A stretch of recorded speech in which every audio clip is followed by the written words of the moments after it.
They called him a fool when he dragged that rusted wreck home for $100.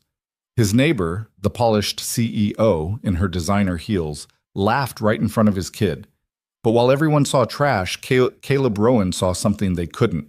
Lines too perfect, curves too deliberate. That pile of corroded metal hiding in plain sight would soon shake an entire community, humble the woman who mocked him, and prove that sometimes the greatest treasures are the ones everyone else walks past. This is the story of the $100 car that changed everything. If you're enjoying this story, hit that like button and drop a comment telling me what city you're watching from. I want to see how far this story travels. The tow truck driver didn't bother hiding his smirk as he unloaded the car onto Caleb's driveway. It wasn't really a car anymore, more like the skeleton of one, wrapped in rust and despair. The wheels barely turned. The hood was a patchwork of corrosion. Where paint should have been, there was only oxidized metal the color of dried blood. "You sure about this, buddy?" the driver asked, unhooking the chains with practiced efficiency. "Salvage yard's got a crusher. Could have saved yourself the tow fee." Caleb handed him 320s and didn't answer.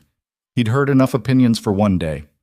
The driver shrugged, pocketed the cash, and drove off, leaving Caleb alone with his purchase and the growing audience of neighbors pretending not to stare from their porches. Finn appeared at his elbow, all of 7 years old, eyes wide behind glasses that kept sliding down his nose. "Dad, it's really ugly." "Yeah, buddy, it is." "Why'd you buy it?" Caleb crouched down, wiping his hands on jeans already stained with who knows what from the salvage yard. "Because sometimes things aren't what they look like on the outside. You remember that book we read? The one about the old horse? The one that won the race?" "Exactly." Finn pushed his glasses up and walked slowly around the car, his small hand trailing along the driver's side door. "Does it have a name?" "Not yet. Want to help me figure one out?" Before Finn could answer, heels clicked against concrete. Caleb didn't need to look up to know who it was. Avery Sloane had a particular way of walking, confident, purposeful, the kind of stride that announced her presence before she opened her mouth. "Caleb." Her voice carried that practiced professional warmth that didn't quite reach genuine. "That's quite a project you've got there." He stood, resisting the urge to wipe his hands on his jeans again. Avery was in full work mode, tailored navy blazer, cream blouse, pants that probably cost more than his monthly grocery budget. She'd been his neighbor for 2 years, ever since she'd bought the renovated Victorian 3 houses down. They'd exchanged pleasantries at neighborhood barbecues, nodded in passing, nothing more. "Just something to work on," Caleb said. She walked closer, her nose wrinkling slightly as she took in the full scope of the wreck. "You paid money for this?" $100. 100? She stopped herself, glanced at Finn, then back at Caleb with something that might have been pity. "Well, everyone needs a hobby, I suppose." "It's going to be really cool when we fix it," Finn piped up, his voice carrying that absolute certainty only children possess. Avery's smile tightened. "I'm sure it will be, sweetheart." She turned back to Caleb. "You know, the neighborhood association has regulations about inoperable vehicles being visible from the street. Just something to keep in mind." "It won't be here long," Caleb said, keeping his voice even. "I'll have it in the garage tonight." "Of course." She checked her watch. Expensive, minimal, probably Swiss. "I've got a call in 10.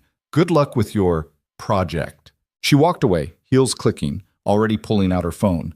Caleb watched her go, jaw tight. It wasn't the first time someone had looked at him like he'd made a stupid decision. Probably wouldn't be the last. "I don't think she believes in us," Finn said quietly. "That's okay. We believe in us, right?" Finn nodded, but his shoulders had hunched slightly, the way they did when kids at school said things about not having a mom. Caleb felt that familiar surge of protective anger, the kind that made him want to prove everyone wrong just to wipe that look off his son's face. "Come on," he said, ruffling Finn's hair. "Let's get this thing into the garage before it becomes a neighborhood scandal." Getting the car into the garage was easier said than done. The wheels turned, but barely. The steering was locked. Caleb had to physically push while Finn steered from inside, even though the wheel didn't actually move. It took 20 minutes and left Caleb sweating through his shirt. But eventually, the car sat inside the garage, hidden from judgmental eyes. He hit the button to close the garage door and stood there for a moment, hands on his hips, catching his breath. The car looked worse under the fluorescent work lights, every flaw magnified, every imperfection highlighted. "Dad?" Yeah, buddy. What if Miss Sloan is right? What if it's just junk? Caleb pulled 2 bottles of water from the mini fridge he kept out here and handed one to Finn. You want the truth? Finn nodded. I don't know if it's junk or not, but here's what I do know. I've been working on cars since I was younger than you, and when I looked at this thing at the salvage yard, I saw something weird. What kind of weird? The body lines, the curves. They're too precise, too intentional. He ran his hand along the roofline, feeling the contours beneath the rust. Cars from junkyards, they're usually banged up, dented, warped. This one? The frame is straight. The proportions are right. Someone built this car carefully. So it's special. Maybe. Or maybe I'm seeing patterns that aren't there. Either way, we're going to find out. Finn grinned, and that was enough. That was always enough. After Finn went to bed that night, Caleb returned to the garage with a toolbox, a 6-pack of beer he wouldn't finish, and a portable speaker playing the classic rock station. This was his time, the hours between 9 p.m. and midnight when the world got quiet and he could work with his hands and not think about everything else. He started with the hood, trying to pop it open. The release was rusted solid. It took 10 minutes with penetrating oil and a pry bar before it finally gave with a screech that probably woke the neighbors. Caleb didn't care. The engine bay was a disaster, rust, grime, evidence of mice having made a home at some point. But as he cleaned away decades of neglect with degreaser and rags, something emerged that made him stop. The engine mounts were custom, not factory, not aftermarket either. These were hand-fabricated, welded with precision that spoke of someone who knew exactly what they were doing. The exhaust manifold had been modified, port-matched by someone with serious skills. And there, on the underside of the hood, barely visible beneath the corrosion, was a series of numbers and letters stamped into the metal. Caleb grabbed his phone and a wire brush, carefully cleaning the area until he could read it clearly. P-71/E003. He photographed it, then kept cleaning. The more he uncovered, the stranger it got. This wasn't a standard production car. The welds were too good. The modifications too integrated. Someone had built this car from the ground up with a specific purpose in mind. By midnight, he had made his way under the car, rolling beneath it on a creeper with a work light. The chassis was solid, remarkably so for something this old. And there, on the driver's side frame rail, he found it. A stamp. Small, deliberate, hammered into the metal. J. Mercer, 1974. Caleb's heart kicked up. J. Mercer. The name tugged at something in the back of his mind, a memory from years ago, from car magazines his father used to keep in the garage when Caleb was a kid. He rolled out from under the car and pulled up Google on his phone, fingers moving quickly despite the grease. J. Mercer Racing Engineer 1974. The results loaded and Caleb felt his pulse quicken. Jonas Mercer, designer and engineer for the Horizon Racing Team. Known for building experimental endurance racing prototypes in the early 1970s. Most of his designs had been destroyed or lost to history. There were rumors of a series of cars, the P-71 series, that had been built for a canceled endurance racing program. Only 3 had allegedly been completed before the program folded and the team dissolved. No one knew what had happened to the cars. Caleb looked at the rusted coupe sitting in his garage, then back at his phone. No way, he muttered. No possible way. But the stamp didn't lie, and neither did the craftsmanship. This wasn't some backyard project. This was something significant, something built by someone who knew what they were doing. He spent the next hour photographing everything. The engine bay, the chassis, the stamp, the custom parts. Then he did something he hadn't done in years. He logged into an old account on VintageRacingForum.com, a site he used to frequent back when he had time for hobbies beyond survival. His username was still there. Caleb Rowan _restored. He created a new thread. Subject: Help IDing a mysterious 70s coupe. Jonas Mercer. Connection? He uploaded the photos and wrote, bought this for $100 at a salvage yard. Found custom racing modifications and a stamp. J. Mercer, 1974, on the chassis. Also found P-71/E003 under the hood. Body lines are too precise for a kit car or backyard build. Anyone know what this might be? He hit post, closed his laptop, and headed inside. It was nearly 1 a.m. He had to be up at 6 for work. Sleep didn't come easy. His mind kept turning over the possibilities, the what-ifs. By the time his alarm went off, he'd managed maybe 4 hours of fitful rest. Finn was already awake, sitting at the kitchen table with a bowl of cereal still in his pajamas. "Did you work on the car?" he asked through a mouthful of Cheerios. "A little. Found some interesting stuff." "Like what?" "Like evidence that someone very good at building cars made ours." Finn's eyes lit up. "So it is special?" "Maybe. We'll see." Caleb made coffee, got Finn ready for school, and dropped him off before heading to his job at Morrison Hardware. It was mindless work, stocking shelves, helping customers find the right screws and paint, but it paid the bills and let him pick Finn up from school at 3. His phone buzzed in his pocket around 10 a.m. He was helping an elderly woman find weather stripping when he felt it. Then it buzzed again, and again. During his break, he checked. 47 new notifications from the Vintage Racing Forum. His thread had exploded. The first comment was from a user named Vintage Pete. "Holy shit. If that's real, you might have just found one of the lost P71s. Do not restore it yet. Get it authenticated first." Another from Racing Historian. The P71/E designation matches Horizon's Endurance prototype series. 3 were built. 2 were supposedly destroyed in testing. The third disappeared. If this is 003, you're holding a piece of racing history. And then, 3 comments down, one that made Caleb's coffee go cold. This is either the find of the decade or an elaborate fake. Those prototypes were worth serious money even back then. If authentic in current market, we're talking 7 figures. Easy. 7 figures. Caleb read it again. 7 figures. His hands were shaking slightly as he scrolled through the rest of the comments. Most were skeptical but intrigued. A few called it a hoax, but several users who seemed to actually know what they were talking about were urging him to contact specific collectors, specific museums, specific authenticators. One message was a private DM from a user named Horizon_archivist. "I've been researching the Horizon Racing team for 20 years. If you really have P71/E003, I need to see it. Where are you located? I can be there within 48 hours. Caleb stared at his phone until his break ended.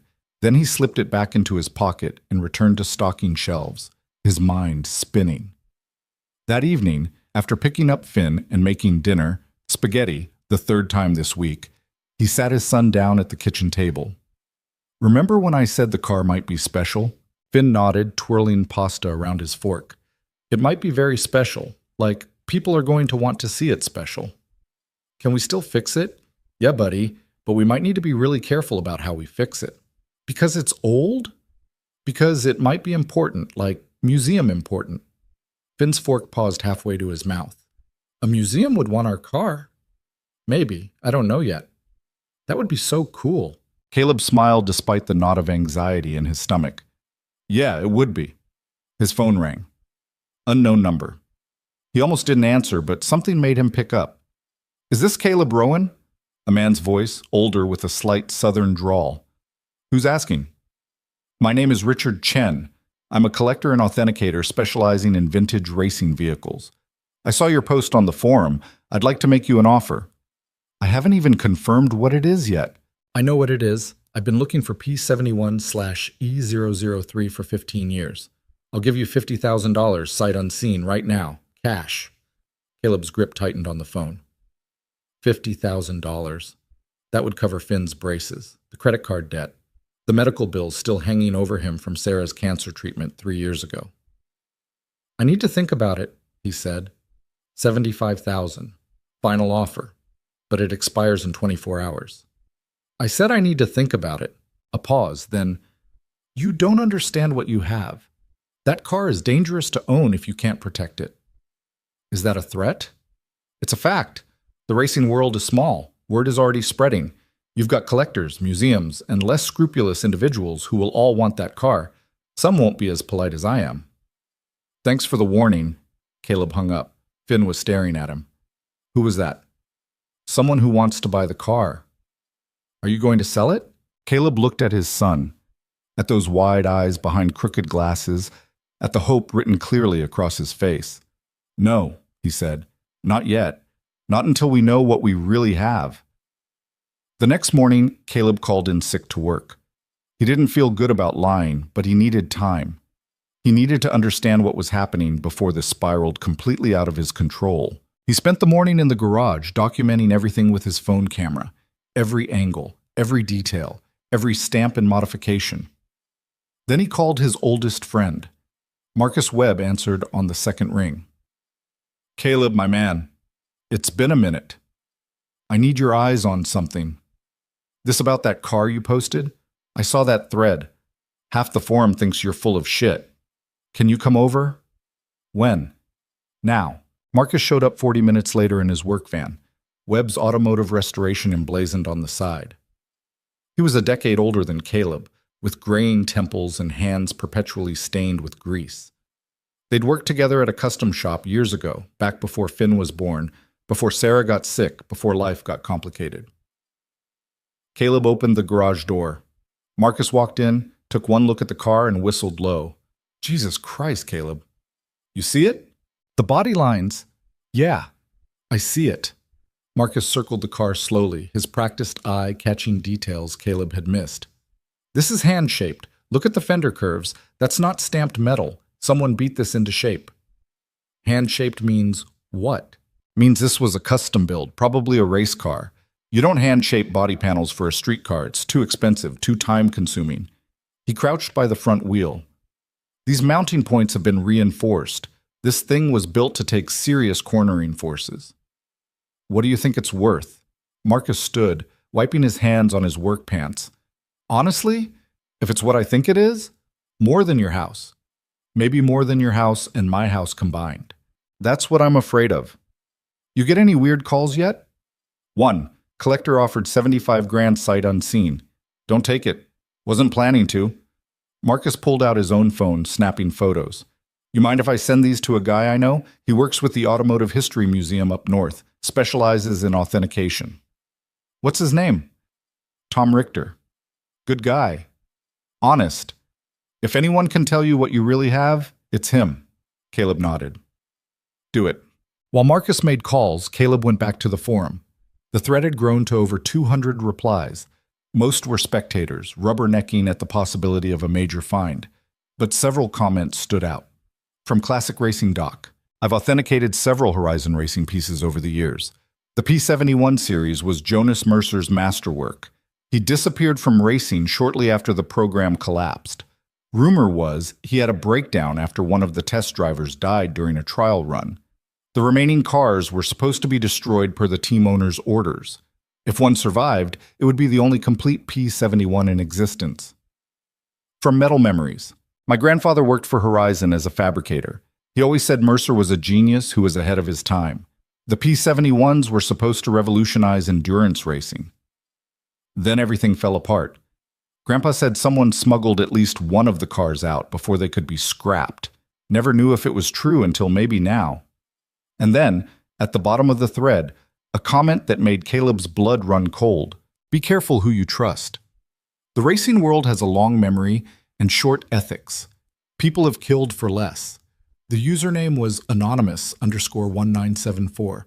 Caleb screenshotted it. Marcus came back into the garage, phone still pressed to his ear. "Yeah, Tom, he's right here." He held out the phone. "He wants to talk to you." Caleb took it. "Hello? Mr. Rowan?" The voice was crisp, professional. "Tom Richter. Marcus showed me your photos. I need to see that car in person." "When?" "I'm 3 hours away. I can be there by 6 tonight if that works." Caleb glanced at his watch. It was just past 2. "Yeah, that works. Don't let anyone else see it. Don't clean it any further. Don't touch anything. What you have is evidence, and we need it preserved." "Evidence of what?" "Of a car that's been missing for 50 years.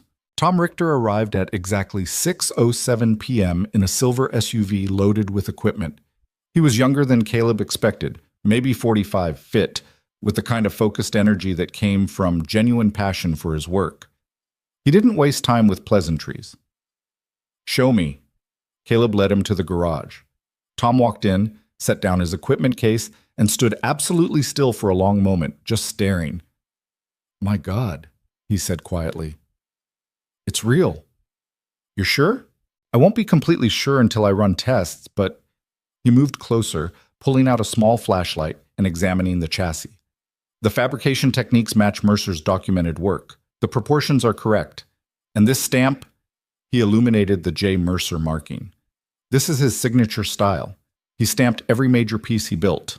Tom spent the next 3 hours documenting everything.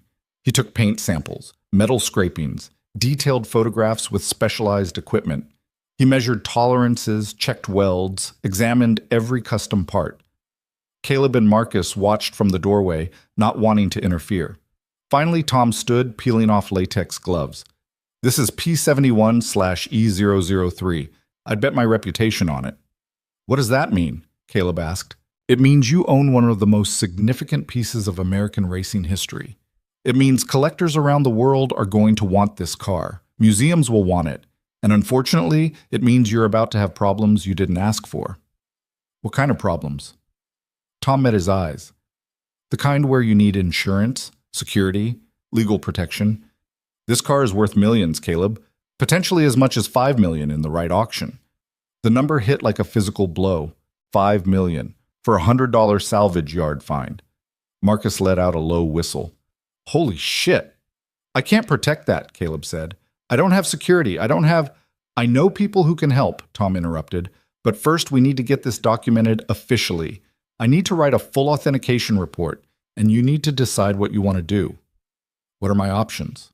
You can sell it privately, auction it, donate it to a museum for a tax write-off, or restore it yourself and keep it. And if I want to restore it, then you need a team. Specialized fabricators, people who understand historical preservation. You'd be looking at $500,000 in restoration costs, minimum, and 2 years of work. Caleb's head was spinning. I need to think. Think fast. Word is spreading. Marcus and I will keep quiet, but someone on that forum is going to figure out where you are eventually. After Tom left, promising to send his preliminary report within 48 hours, Caleb sat alone in the garage, staring at the car. $5 million. He could pay off everything. Set up a college fund for Finn, buy a real house with a yard, stop working retail and actually breathe for the first time in years. But there was something else too. A weight he couldn't name. This car had a story. Someone had built it with purpose, with skill, with passion. Jonas Mercer had created something important, and then it had vanished into obscurity. Didn't it deserve better than being hidden in some private collection? His phone buzzed. A text from an unknown number. Congratulations on your find, we should talk. Elliot Graves, Graves Collection. Then another. Heard about the P71. Interested in discussing acquisition. Name your price. Pinnacle Automotive Museum. And another. Mr. Rowan, I represent a client willing to offer $3 million cash, immediate close. Please call. They were circling already. Caleb turned off his phone and went inside. Finn was asleep on the couch, pajamas on, glasses folded on the coffee table. Some cartoon was playing on mute. Caleb picked him up carefully. Seven was getting too big for this, but not quite yet, and carried him to bed. Finn stirred but didn't wake, just curled into his pillow with a soft sigh. We're going to be okay, buddy, Caleb whispered. Whatever happens, we're going to be okay. He left the door cracked and walked to his own bedroom. On the nightstand was a photo from 6 years ago. Sarah, healthy and smiling, holding infant Finn in the hospital. She'd been so proud, so certain they were going to build something good together. I think I found something, Sarah, he said to the photo. I don't know what to do with it yet, but I think maybe this is our chance. The next morning, Caleb woke to find his phone had 37 missed calls and over 100 new messages. The forum thread had been picked up by a vintage car blog, then a racing news site. Now it was spreading across social media. Someone had identified him. His name was out there. His address wasn't, not yet, but it was only a matter of time. He called Marcus in a panic. I know, Marcus said before Caleb could speak. I saw. Listen, Tom's guy can get you security, legitimate security, but you need to move fast. I don't have money for security. Tom says the museum he works with will front it as part of a potential acquisition discussion. They're interested in buying. Everyone's interested in buying. Yeah, but these guys are legitimate. They'd restore it, display it publicly, give Mercer credit. Isn't that what you wanted? Caleb didn't remember saying that out loud, but Marcus was right. That was exactly what he wanted. Set up a meeting, Caleb said. The security arrived that afternoon, two guys in a nondescript sedan who parked on the street and didn't introduce themselves. Just nodded at Caleb and took up positions where they could watch the house and garage. By evening, news vans had appeared at the end of the block. Caleb closed the blinds and tried to explain to Finn why they couldn't go outside. Is it because of this car? Finn asked. Yeah, buddy. Are people mad at us? No, they want something we have. The car? The car. Finn was quiet for a moment, processing. If the car is making problems, maybe we should sell it. Caleb crouched down to his son's eye level. Is that what you want? I don't want people to be mean to you. Hey, Caleb put his hands on Finn's shoulders. People have been mean before. We handled it. We'll handle this too. But I'm not selling that car unless you and I both agree it's the right thing to do. Deal? Finn nodded, but his eyes were worried. That night, Caleb stood at his bedroom window, watching the news vans and the security detail, and the neighbors who kept walking past to stare. 3 houses down, he could see lights on in Avery's Victorian. He wondered what she was thinking now. The next day brought the meeting Caleb had been dreading. Elliot Graves arrived in a car that probably cost more than Caleb had earned in the past 5 years. He was exactly what Caleb expected. Mid-60s, silver hair, custom suit, the kind of casual wealth that didn't need to announce itself. They met in Caleb's living room. Graves sat on the worn couch like he was doing it a favor, his eyes taking in the thrift store furniture and the crayon drawings on the walls. Mr. Rowan, he began, I'll be direct. I collect significant automotive history. The P-71 belongs in a proper collection, preserved and protected. I'm prepared to offer $4 million. Tom Richter said 5. Tom Richter doesn't have $4 million in cash to hand you today. Graves leaned forward. I can have funds transferred within 24 hours. You could walk away from all this attention, set your son up for life, and never worry about money again. It was tempting. God, it was tempting. What would you do with it? Caleb asked. I'd restore it to show condition and add it to my private collection. Private meaning no one sees it. Meaning it's properly cared for by professionals, not sitting in a garage collecting dust. Caleb felt his jaw tighten. It's not collecting dust. I'm taking care of it. With respect, you're a hardware store employee. You don't have the resources or expertise to handle something this significant. And there it was. The assumption. The dismissal. Caleb stood. I think we're done here. Graves didn't move. You're making a mistake. That car is a burden you're not equipped to carry. Maybe, but it's my burden. Thanks for coming by. Graves left, but not before handing Caleb a business card. When you realize I'm right, call me. The offer expires in 72 hours. After he was gone, Finn emerged from his bedroom where he'd been hiding. You didn't sell it, he said. Nope. Why? Because I didn't like him. Finn grinned. Me neither. He looked like a villain. Yeah, he kind of did. That evening, Caleb sat in the garage again, staring at the car. His phone buzzed constantly. Offers, threats disguised as warnings, collectors trying to negotiate. He ignored all of it. He was in over his head. He knew that. But something about this car, about this moment, felt like more than just money. It felt like proof that he could still recognize value when everyone else saw trash. That his instincts were worth something. That maybe, just maybe, he wasn't the fool everyone seemed to think he was. The garage door was opened slightly, letting in the evening air. He heard footsteps approaching and tensed, ready to tell another collector to leave. But it wasn't a collector. It was Avery. She stood at the edge of the garage, still in work clothes, her arms crossed. For a long moment, neither of them spoke. I owe you an apology, she finally said. Caleb blinked. What? I mocked you. In front of your son. I assumed you'd made a stupid purchase without knowing anything about you or your judgment. She stepped closer. I was wrong. You didn't know. That's not an excuse. She looked at the car, really looked at it, in a way she hadn't before. I've spent the last 2 days reading about this car. about Jonas Mercer, about the Horizon Racing team. This is important. Yeah, it is. What are you going to do? I don't know yet. She nodded slowly. For what it's worth, I've dealt with collectors before.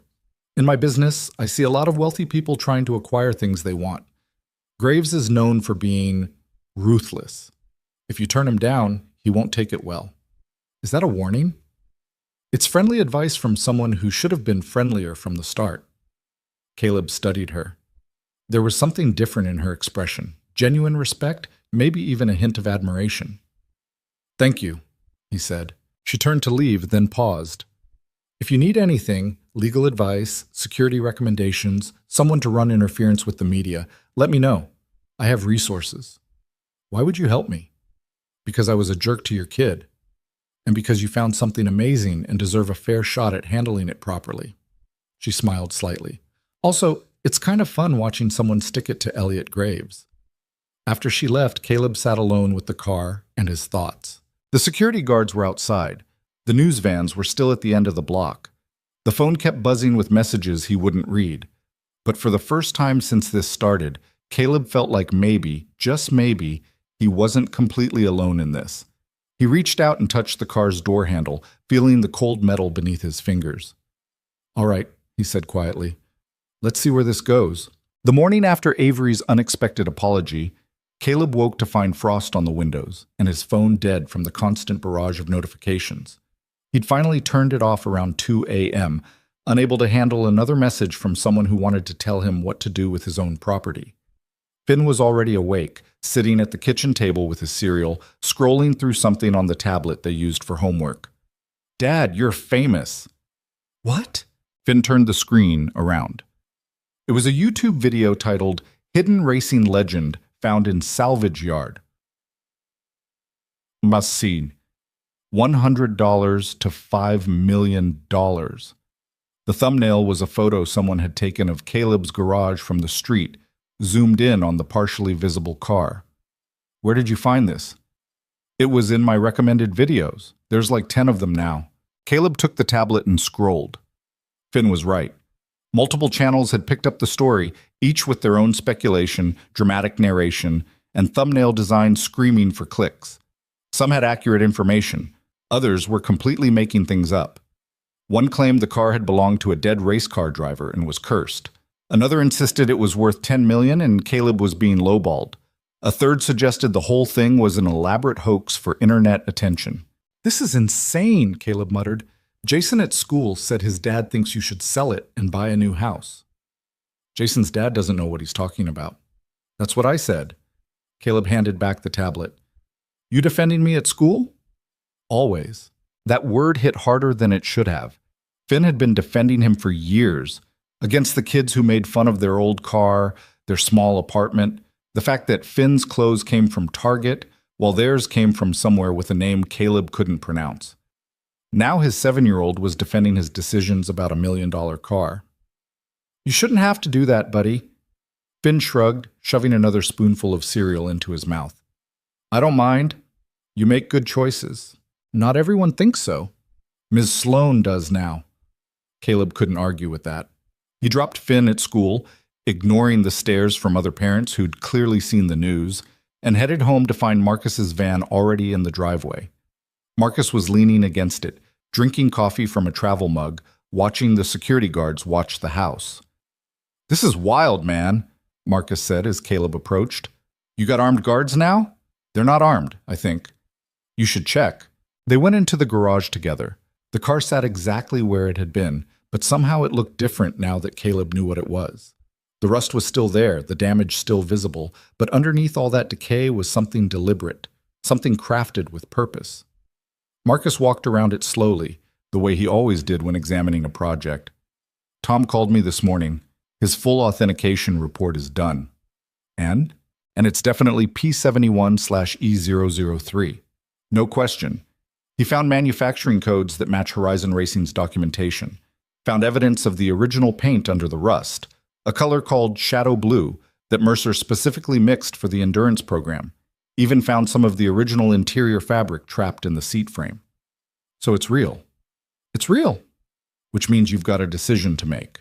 Caleb sat on his work stool, suddenly exhausted despite the day barely starting. Everyone keeps saying that. But what decision? Sell it to someone who will hide it away? Donate it and get nothing? Try to restore it myself and go bankrupt? There's option 4, which is find the right buyer. Someone who will restore it properly and display it publicly. Someone who will give Mercer credit and make sure people know the story. You mean like a museum? Yeah, but not just any museum, the right one. Caleb's phone, which he'd reluctantly turned back on, buzzed. Tom Richter's name appeared on the screen. Speak of the devil, Caleb said, answering. Tom. Caleb, good. Listen, I talked to the director at Westbridge Automotive Museum.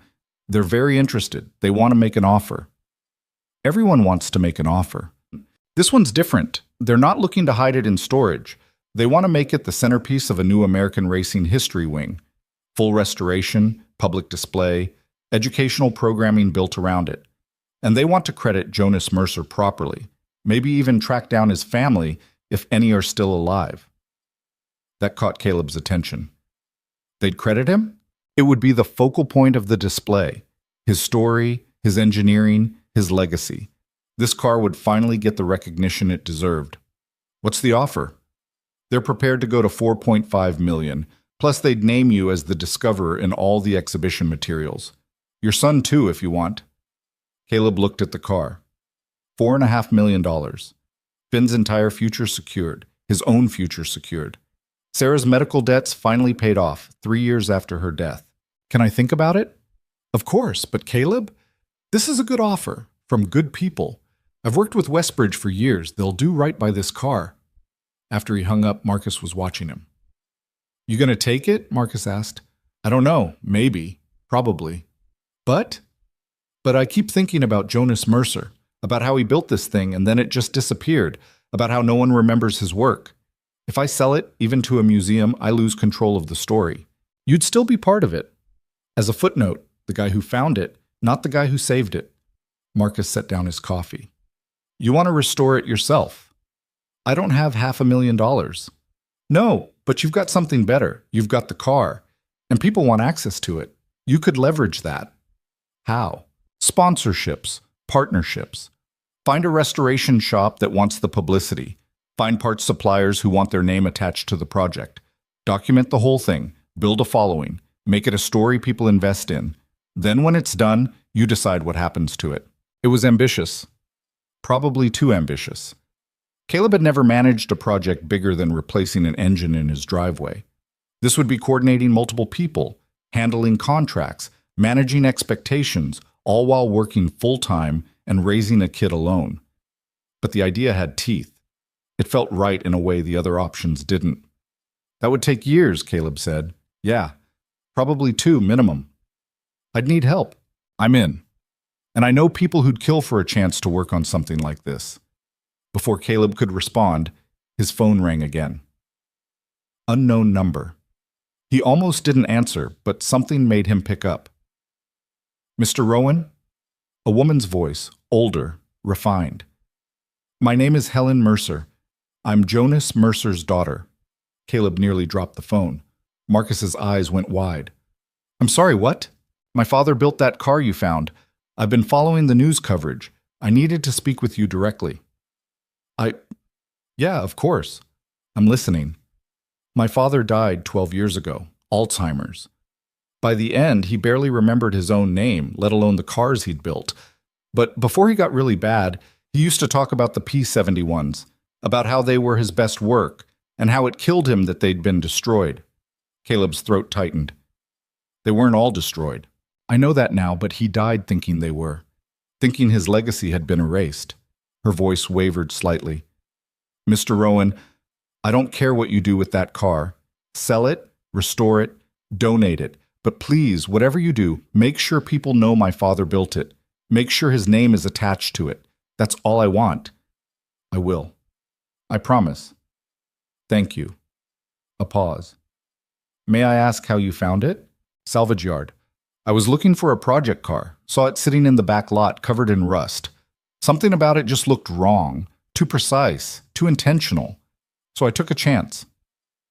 My father would have liked that. He always said the best engineers could see potential where others saw scrap. They talked for another 10 minutes. Helen told him about her father, about his brilliance, his obsession with perfection, his devastating disappointment when the Horizon program collapsed. She told him about the test driver who died, about how Jonas had blamed himself even though it wasn't his fault, about how he'd never really recovered.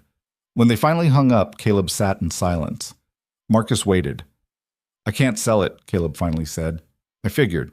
I have to restore it properly. And I have to make sure people know who Jonas Mercer was. So we're doing this?" "We're doing this."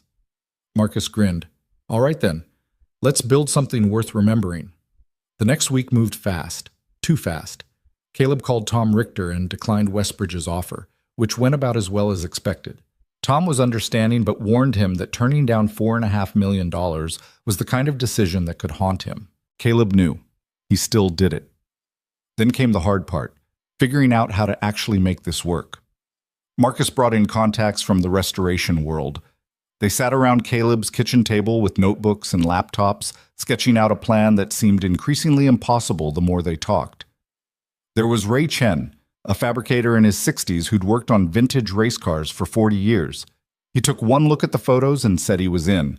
No payment necessary until the car was done. There was Lisa Park, a paint specialist who'd restored museum pieces and knew the chemical composition of every automotive paint manufactured before 1980. She wanted access to document the original Shadow Blue for a research paper she was writing.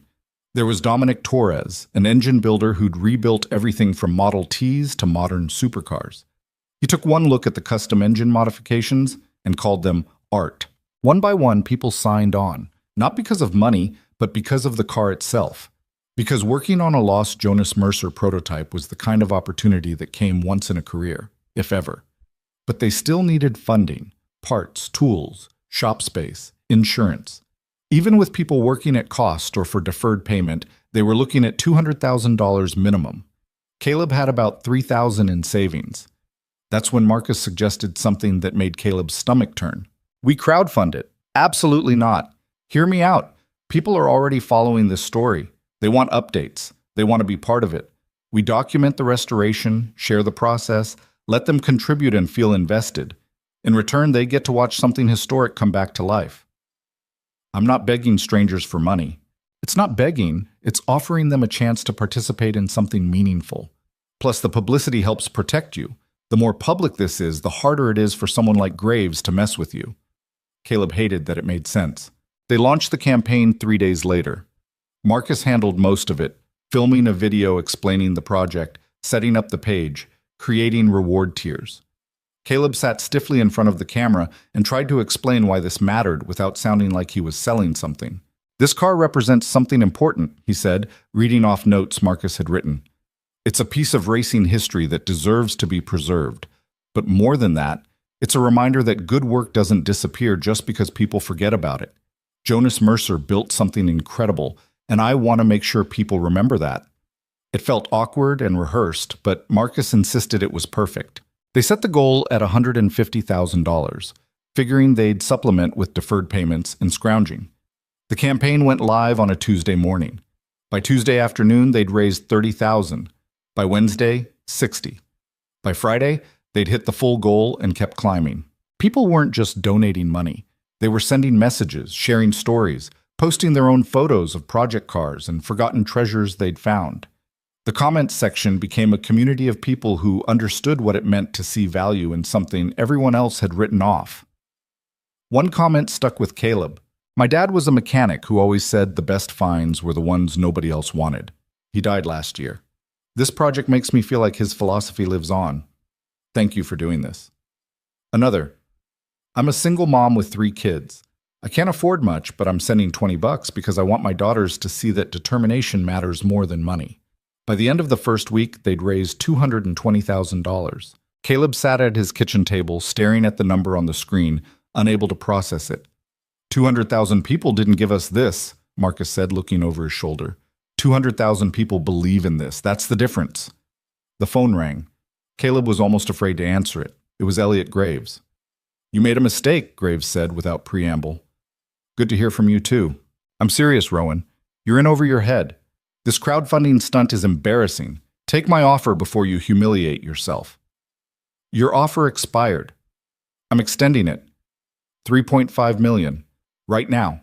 Before the circus gets worse. Not interested. You're going to fail. You don't have the expertise, the connections, or the discipline to pull this off. And when you do fail, that car is going to end up in a scrap heap where it belongs. Caleb felt his temper spike. Is there a point to this call? The point is that I'm giving you one last chance to be smart. Walk away with enough money to change your life. Or keep playing restorer and end up with nothing. Thanks for the advice. He hung up. Marcus raised his eyebrows. Graves? Yeah. He's scared. Of what? Of you actually pulling this off. Because if you do, it proves that regular people can accomplish something meaningful without needing his money or approval. Guys like Graves hate that. That night, Caleb couldn't sleep. He kept thinking about what Graves had said, about being in over his head, about failing. He wasn't wrong. Caleb had never done anything like this. He'd restored cars, sure, but never something this significant. Never something where the whole world was watching. What if he screwed it up? What if he damaged the car beyond repair? What if he let down all those people who donated their money and their faith? He got up and walked to the garage. The security guards were still out front. They'd be there for another week until the media attention died down. Caleb slipped past them and stood in the darkness, looking at the shadowy outline of the car. Don't make me regret this, he said quietly. The car predictably didn't answer. But standing there in the silence, Caleb felt something settle in his chest. This was the right choice. Hard, maybe impossible, but right. He'd figure it out. He had to. The next morning, Avery knocked on his door holding 2 cups of coffee. Peace offering, she said. And also, I want to help. Caleb took the coffee. Help how? I run a tech company. I know about project management, about coordinating teams, about handling logistics. You're about to manage a complex restoration with multiple contractors, public scrutiny, and financial pressure. That's basically my job description, minus the cars. I can't afford to hire you. I'm not asking for payment. I'm offering to volunteer. Think of it as community service for being a judgmental ass when you first bought the car. Despite everything, Caleb smiled. You don't owe me this. Maybe not, but I want to be part of it anyway. Plus, Finn thinks I'm cool now because I believed in you guys. I'd like to keep that status. He said that yesterday at the bus stop. He told another kid that Ms. Sloan says his dad is smart and everyone who doubted him was wrong. Caleb's throat tightened. Okay. Yeah, we could use the help. Avery's smile was genuine. Good. Because I already created a project management system for tracking the restoration phases, contractor schedules, and budget allocation. Want to see? She pulled out her phone, showing him a detailed spreadsheet that made his head spin. This is way more organized than anything Marcus and I came up with. That's because you're car people. I'm a systems person. Together we might actually pull this off. Over the next few days, things began to take shape. Ray Chen secured shop space at a restoration facility he'd worked with for years. They were willing to donate the space in exchange for publicity and the right to showcase the restoration to clients. Lisa Parks started researching paint suppliers who could recreate Shadow Blue from the samples she'd analyzed. Dominic Torres began sourcing parts, calling in favors from contacts around the country who might have period-correct components or the ability to fabricate them.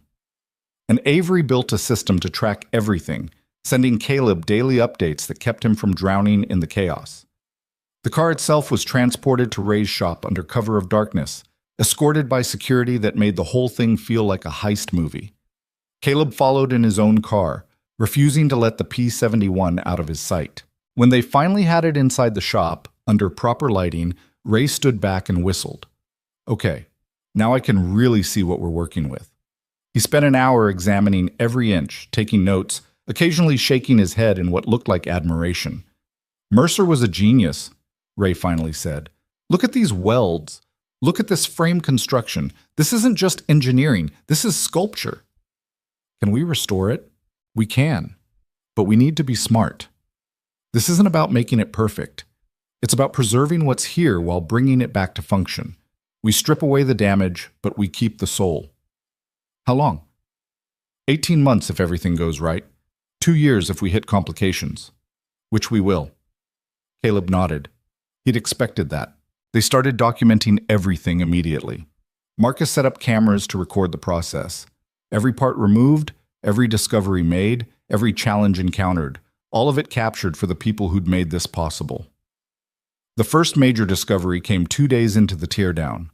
Ray was removing the dashboard when he found it, a small metal plate tucked behind the instrument cluster. It was engraved with a message. To whoever finds this, you're holding my best work. Don't waste it. JM. Ray called Caleb over. They stood there staring at it, this message from a man 50 years gone, speaking directly to them across time. He knew, Caleb said softly. He knew someone would find it eventually. Or he hoped, Ray said. Sometimes hope is enough. They removed the plate carefully and set it aside. Later it would be displayed alongside the car, a piece of the story that deserved to be told. As the teardown continued, more pieces of Jonas Mercer's work revealed themselves. Custom fabricated brackets that showed evidence of hand filing for perfect fit, welds that were stronger and cleaner than anything modern equipment could produce, design choices that were decades ahead of their time. But there was damage too. Corrosion that went deeper than they'd hoped, a cracked frame rail that would need careful repair, evidence that the car had seen hard use before being abandoned, scars from racing, from pushing limits, from doing exactly what it was built to do. Good, Ray said when they found a particularly nasty impact point on the rear quarter panel. This car has a history. It lived. That's worth preserving too.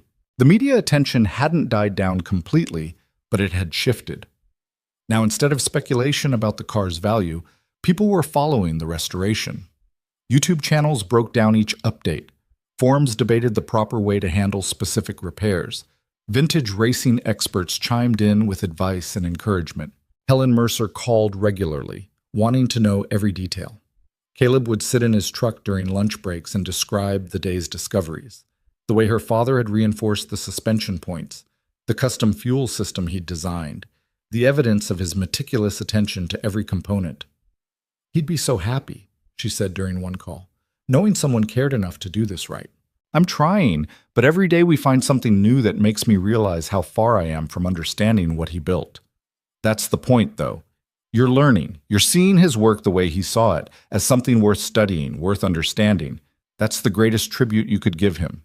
About 6 weeks into the restoration, Caleb was at the shop late one night when someone knocked on the bay door. Ray was gone. Dominic had left an hour ago. Caleb was alone, working on cataloging parts under the harsh LED work lights. He opened the door cautiously. A man stood there, maybe 70, with a weathered face and calloused hands. He held a worn photo. You Caleb Rowan? Yeah. I'm Michael Patterson. I was a fabricator for Horizon Racing, worked under Jonas Mercer for 3 years. He held up the photo. It showed a younger version of himself standing next to a sleek blue race car. That's P71/E002. I helped build it. Heard you found 003. Caleb stepped aside. Want to see it? Michael walked in slowly, his eyes scanning the shop until they landed on the partially disassembled car. He stopped, stood perfectly still, and Caleb saw his jaw tighten. My God, it survived. You thought they were all destroyed? That's what we were told after the accident. After Tommy died testing 001, the team owner ordered everything scrapped, said he wouldn't be responsible for another death. We were supposed to destroy all 3 cars. Michael walked closer, reaching out but not quite touching. But rumors started that someone smuggled one out. I never knew if it was true. It was true. Who did it? I don't know. We haven't found any record of what happened between when the program ended and when the car ended up in that salvage yard. Michael nodded slowly. Jonas would know, but Jonas is gone. His daughter said he died thinking they were all destroyed. That must have killed him. These cars were everything to him. Michael finally touched the car, his hand trembling slightly as he ran it along the doorframe.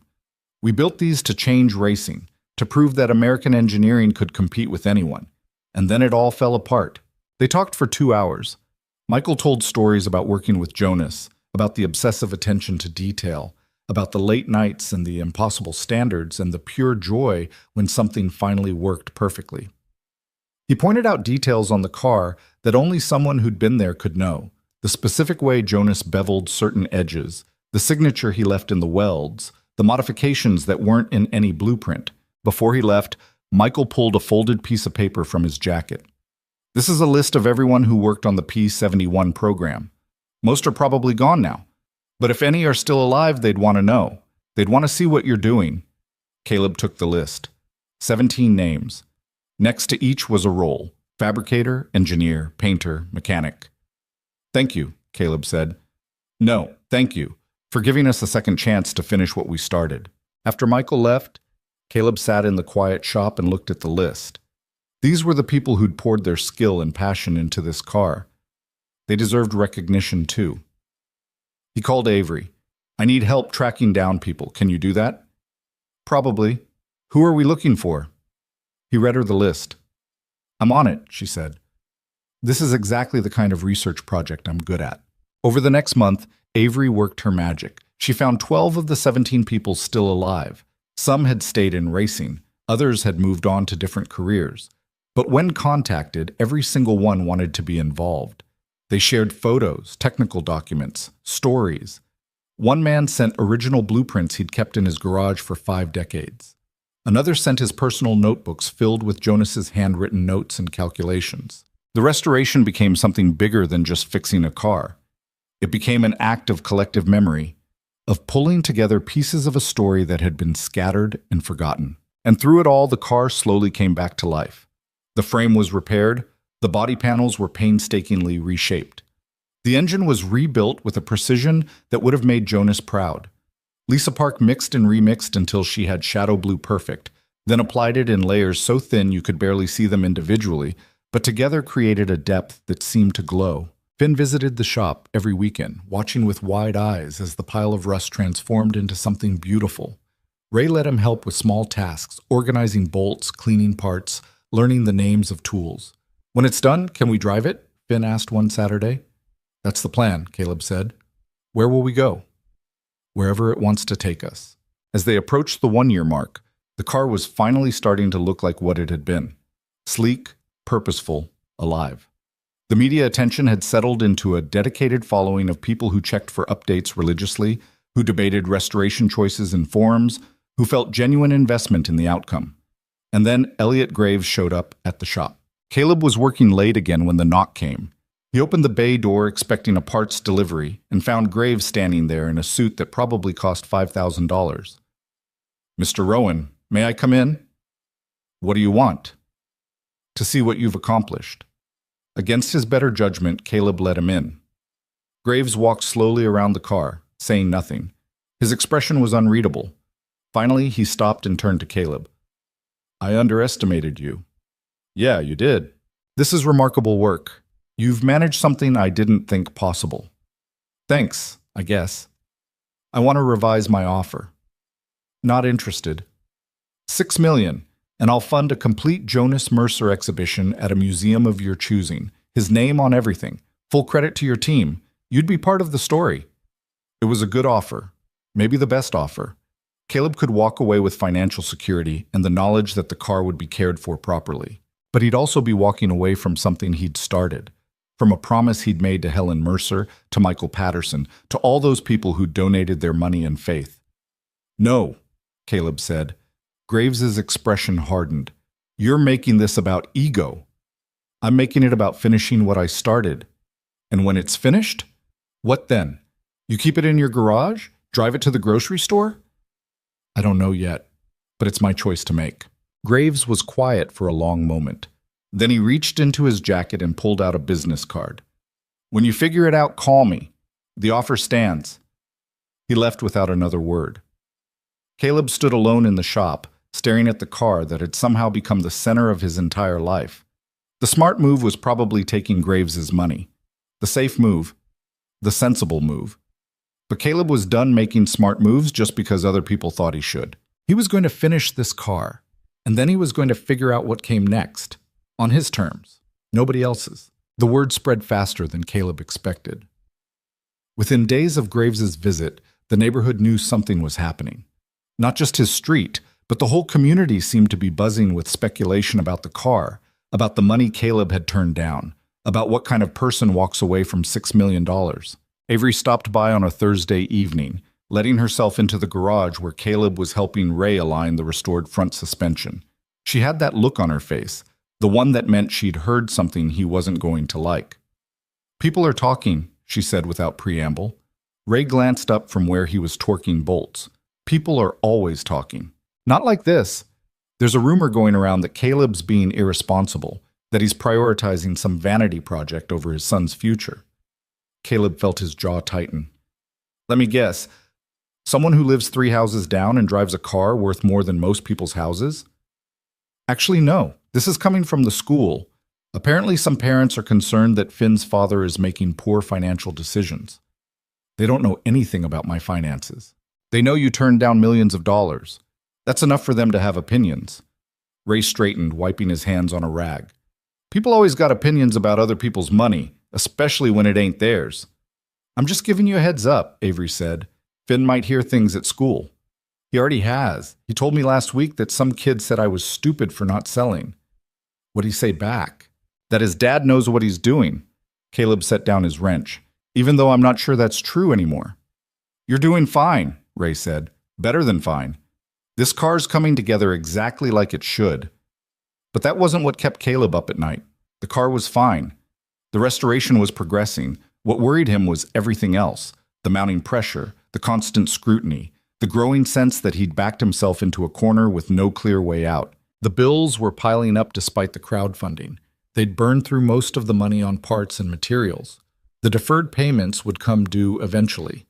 And every day that passed was another day he had to figure out what to actually do with the car once it was finished. He couldn't keep it. That much was becoming clear. The insurance alone would bankrupt him. And keeping a multi-million-dollar car in his garage while working retail made about as much sense as wearing a tuxedo to change oil. But selling to someone like Graves meant letting it disappear into a private collection, which defeated the entire purpose of what they were doing. The museum option was still there. Westbridge had reached out again, upping their offer to $5 million now that the restoration was nearly complete. But something about that felt wrong, too, like he'd done all this work just to hand it off to someone else to take credit for. He was stuck, and he knew it. That Saturday, Finn asked the question Caleb had been dreading. They were at the shop together, Finn sitting on a stool watching Dominic work on the rebuilt engine. The kid had developed a fascination with the mechanical side of things, asking questions that sometimes stumped even the professionals. "Dad, when the car's done, where's it going to go?" Caleb was cleaning parts in a solvent bath. He kept his hands moving, buying time. "I don't know yet, buddy. But you have to know soon, right? Ray said we're maybe 3 months from finishing." Ray's optimistic. "You're avoiding the question." Caleb looked at his 7-year-old son, who was getting too smart for his own good. "Yeah, I am." "Why?" "Because I don't have a good answer." Finn pushed his glasses up. "Ms. Sloan says sometimes the best thing to do is make a list of all the options and then pick the one that makes you feel the least sick to your stomach." "She said that?" "Last week, when I told her you seemed stressed." Caleb felt a surge of gratitude toward Avery for looking out for Finn, mixed with embarrassment that his stress was that obvious to a 7-year-old. "That's actually pretty good advice," Dominic said from where he was working. "What are your options?" Caleb dried his hands. "Sell it to a private collector for stupid money, sell it to a museum for slightly less stupid money, or keep it and go broke trying to maintain it." "Those all sound bad," Finn said. "Yeah, they do. So maybe you need a fourth option." "Like what?" Finn shrugged. "I don't know. But you're smart. You'll figure it out." That simple faith hit Caleb harder than any criticism could have. Finn believed in him completely, without reservation. The weight of that belief was crushing and motivating in equal measure. That night, Caleb sat at his kitchen table with a legal pad and actually made the list Avery had suggested. He wrote down every option, every possibility, everything he could think of. Then he sat back and looked at it. Every option ended with him giving up the car. Every option meant someone else deciding what happened to Jonas Mercer's legacy. Every option felt like failure. He was still staring at the pad when his phone rang. Unknown number again. He almost didn't answer, but he was tired and frustrated and figured, why not? Caleb Rowan? A voice he didn't recognize, professional and measured. Yeah. My name is Victoria Chen. I'm the director of the National Automotive Heritage Foundation. I've been following your restoration project with great interest. If this is another purchase offer, it's not. I'm calling to propose something different, a partnership. That got his attention. I'm listening. The foundation is in the process of creating a new museum dedicated to American automotive innovation. We're looking for centerpiece vehicles, cars that tell important stories about American engineering and ingenuity. Your P71 would be perfect. Museums have already offered to buy it. We're not interested in buying it. We're interested in you retaining ownership while we handle display, maintenance, insurance, and public access. You'd own the car. We'd be its custodians. Caleb sat up straighter. Keep talking. The arrangement would work like this. You retain legal ownership and decision-making authority.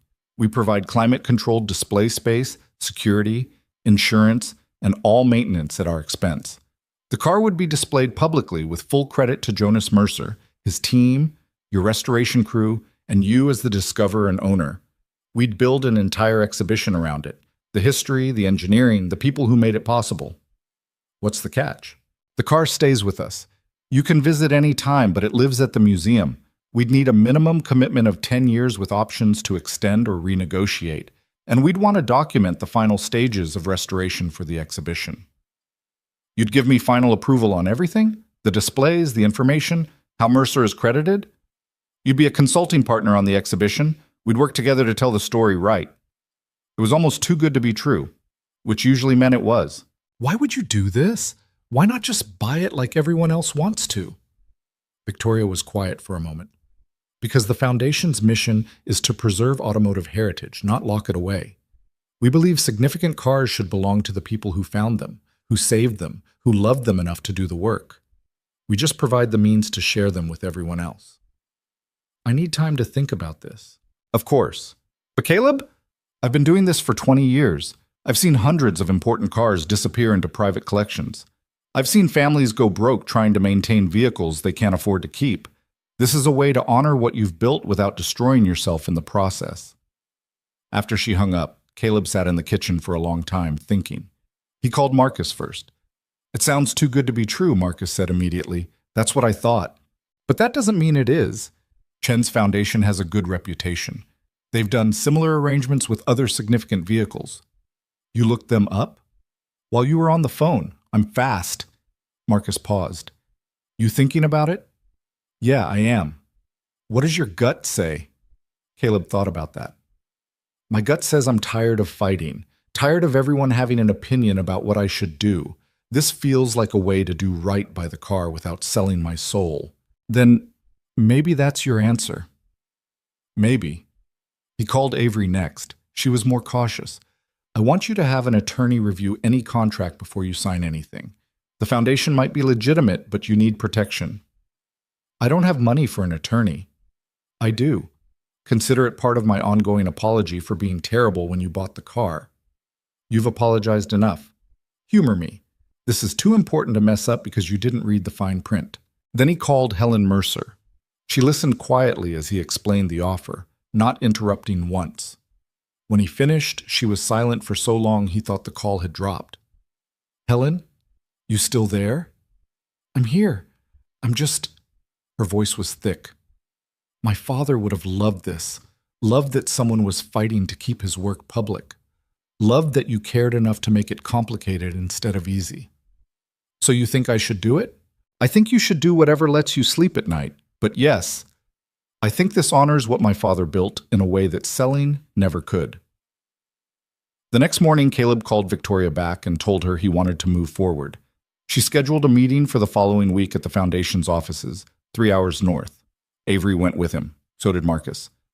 They piled into Marcus's van and drove through rain that seemed determined to match Caleb's mood, uncertain, heavy, relentless. The Foundation's building was impressive without being ostentatious. A modern structure with massive windows overlooking a collection of vintage vehicles displayed like art pieces. Victoria met them in the lobby, mid-50s with sharp eyes and a firm handshake. Thank you for coming. Let me show you around. She walked them through the facility, pointing out cars Caleb recognized from magazines and history books. A pre-war Duesenberg, a Tucker 48, a Shelby Cobra. Each had a placard explaining not just the car, but the story, who built it, who saved it, why it mattered. We're not just preserving vehicles, Victoria explained. We're preserving the stories of human ingenuity and passion. That's what makes these cars significant. They ended up in a conference room where Victoria laid out the proposed contract. Avery's attorney was there via video conference, reviewing every clause, asking pointed questions about liability, insurance, access rights, dispute resolution. The meeting lasted 4 hours. When it was over, Avery looked at Caleb. It's legitimate. The terms are fair. Better than fair, actually. What do you think? Caleb asked Marcus. I think you found a way to keep the car without keeping it. That's pretty smart. Victoria leaned forward. I want to be clear about one thing, Caleb. If you do this, the car becomes public property in practice even though you retain ownership. You'll be sharing it with the world. Some people will love how you restored it, others will criticize your choices. You'll be giving up privacy for preservation. I gave up privacy the day I posted those photos online, Caleb said. At this point, I just want to know the car is safe and people can see it. Then let's make this happen.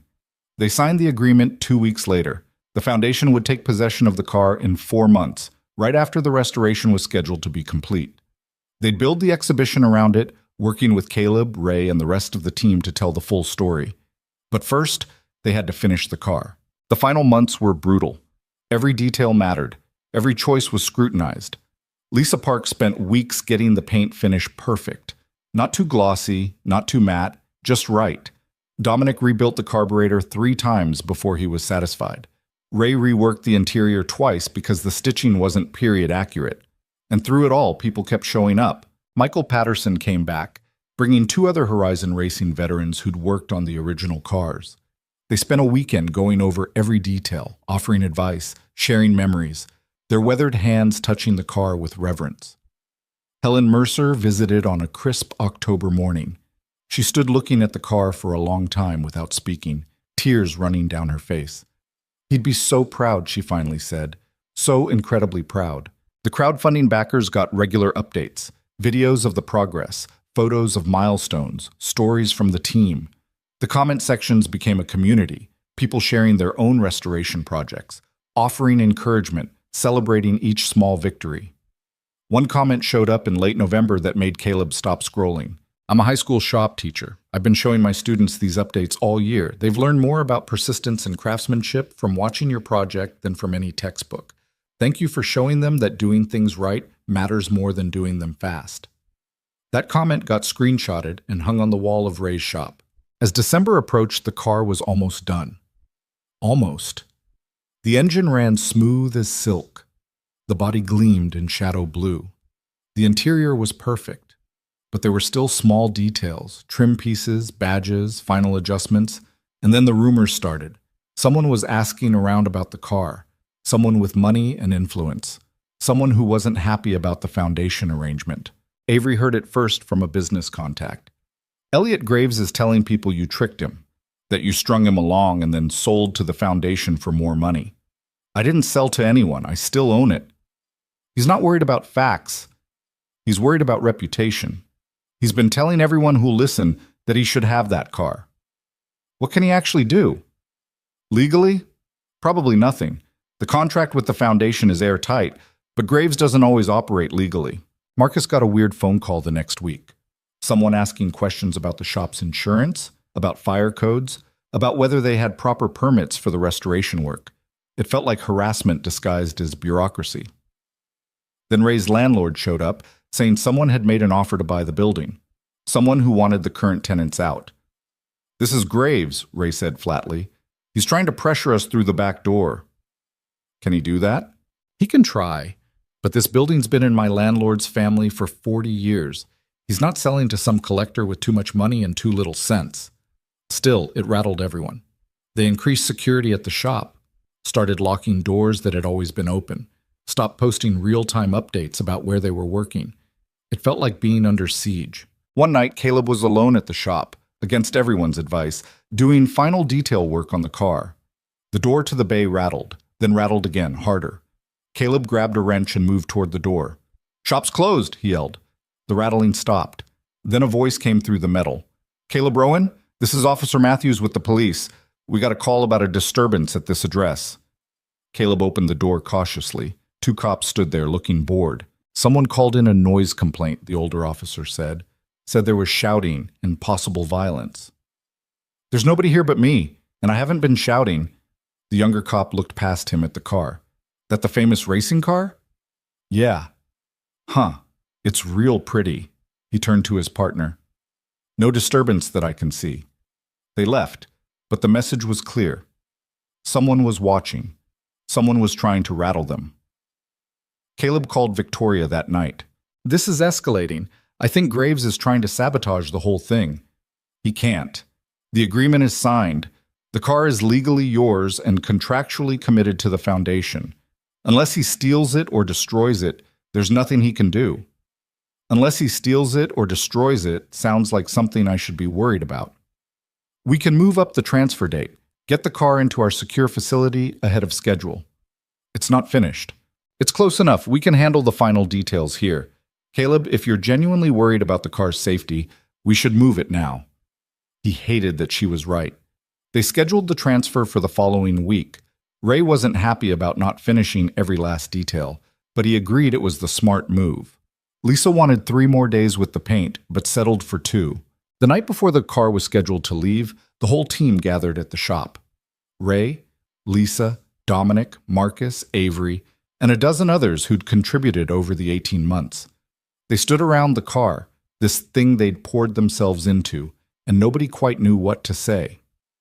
"Well," Ray finally said, "we did it. We brought Jonas Mercer's work back to life." "To Jonas," someone said, raising a beer. "To Jonas," they echoed. Finn was there too, sitting on Caleb's shoulders, taking in the car one last time before it left. "It looks like a spaceship," Finn said. "It kind of does, doesn't it?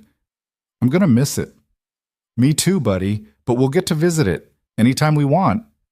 "It won't be the same." "No, it won't." That night, after everyone had gone home, Caleb sat alone in the shop one last time. He thought about the salvage yard 18 months ago, about the rusted wreck that had looked like trash to everyone else. He thought about the journey from there to here, about all the people who'd helped, all the obstacles they'd overcome. He thought about Sarah, who'd never gotten to see this. She would have loved it, the story, the community, the impossible task accomplished through stubborn determination. "We did good, Sarah," he said quietly. "I think we did really good." The next morning, the Foundation's transport truck arrived right on schedule. It was a climate-controlled, fully enclosed trailer worth more than Caleb's house. The driver was a specialist who'd moved hundreds of priceless vehicles. They loaded the car with extreme care, straps positioned precisely, wheel chocks custom-fitted, every movement calculated. Ray supervised every second, barking corrections at anyone who moved too fast or gripped too hard. When the car was finally secured and the trailer door closed, Caleb felt something unexpected: relief. The weight he'd been carrying for 18 months lifted slightly. The car was safe now, protected, beyond the reach of collectors with bad intentions. Victoria was there for the transfer, signing paperwork and shaking hands. "We'll take good care of it," she promised, "and we'll see you in 3 months for the exhibition opening." 3 months? That's how long it'll take to build out the displays, film the documentary components, and prepare the full presentation. You'll be part of all of it. After the truck pulled away, the shop felt empty. All that remained was the evidence of work done, stains on the concrete, tools scattered around, the ghost of 18 months of effort. "What now?" Marcus asked. Caleb looked around the space. "Now we clean up, and then we figure out what's next." The next few weeks were strange. Caleb went back to work at the hardware store, back to picking up Finn from school, back to a routine that felt normal except for the hole where the car used to be. The online community was still active, discussing the restoration, speculating about the exhibition, sharing their own stories. But without daily updates, the frenzy had calmed to a steady simmer. Then, 6 weeks after the car had been transferred, Victoria called. "We found something. During our documentation process, we discovered a hidden compartment in the trunk. It was behind the original floor pan, sealed so well we almost missed it. What was in it?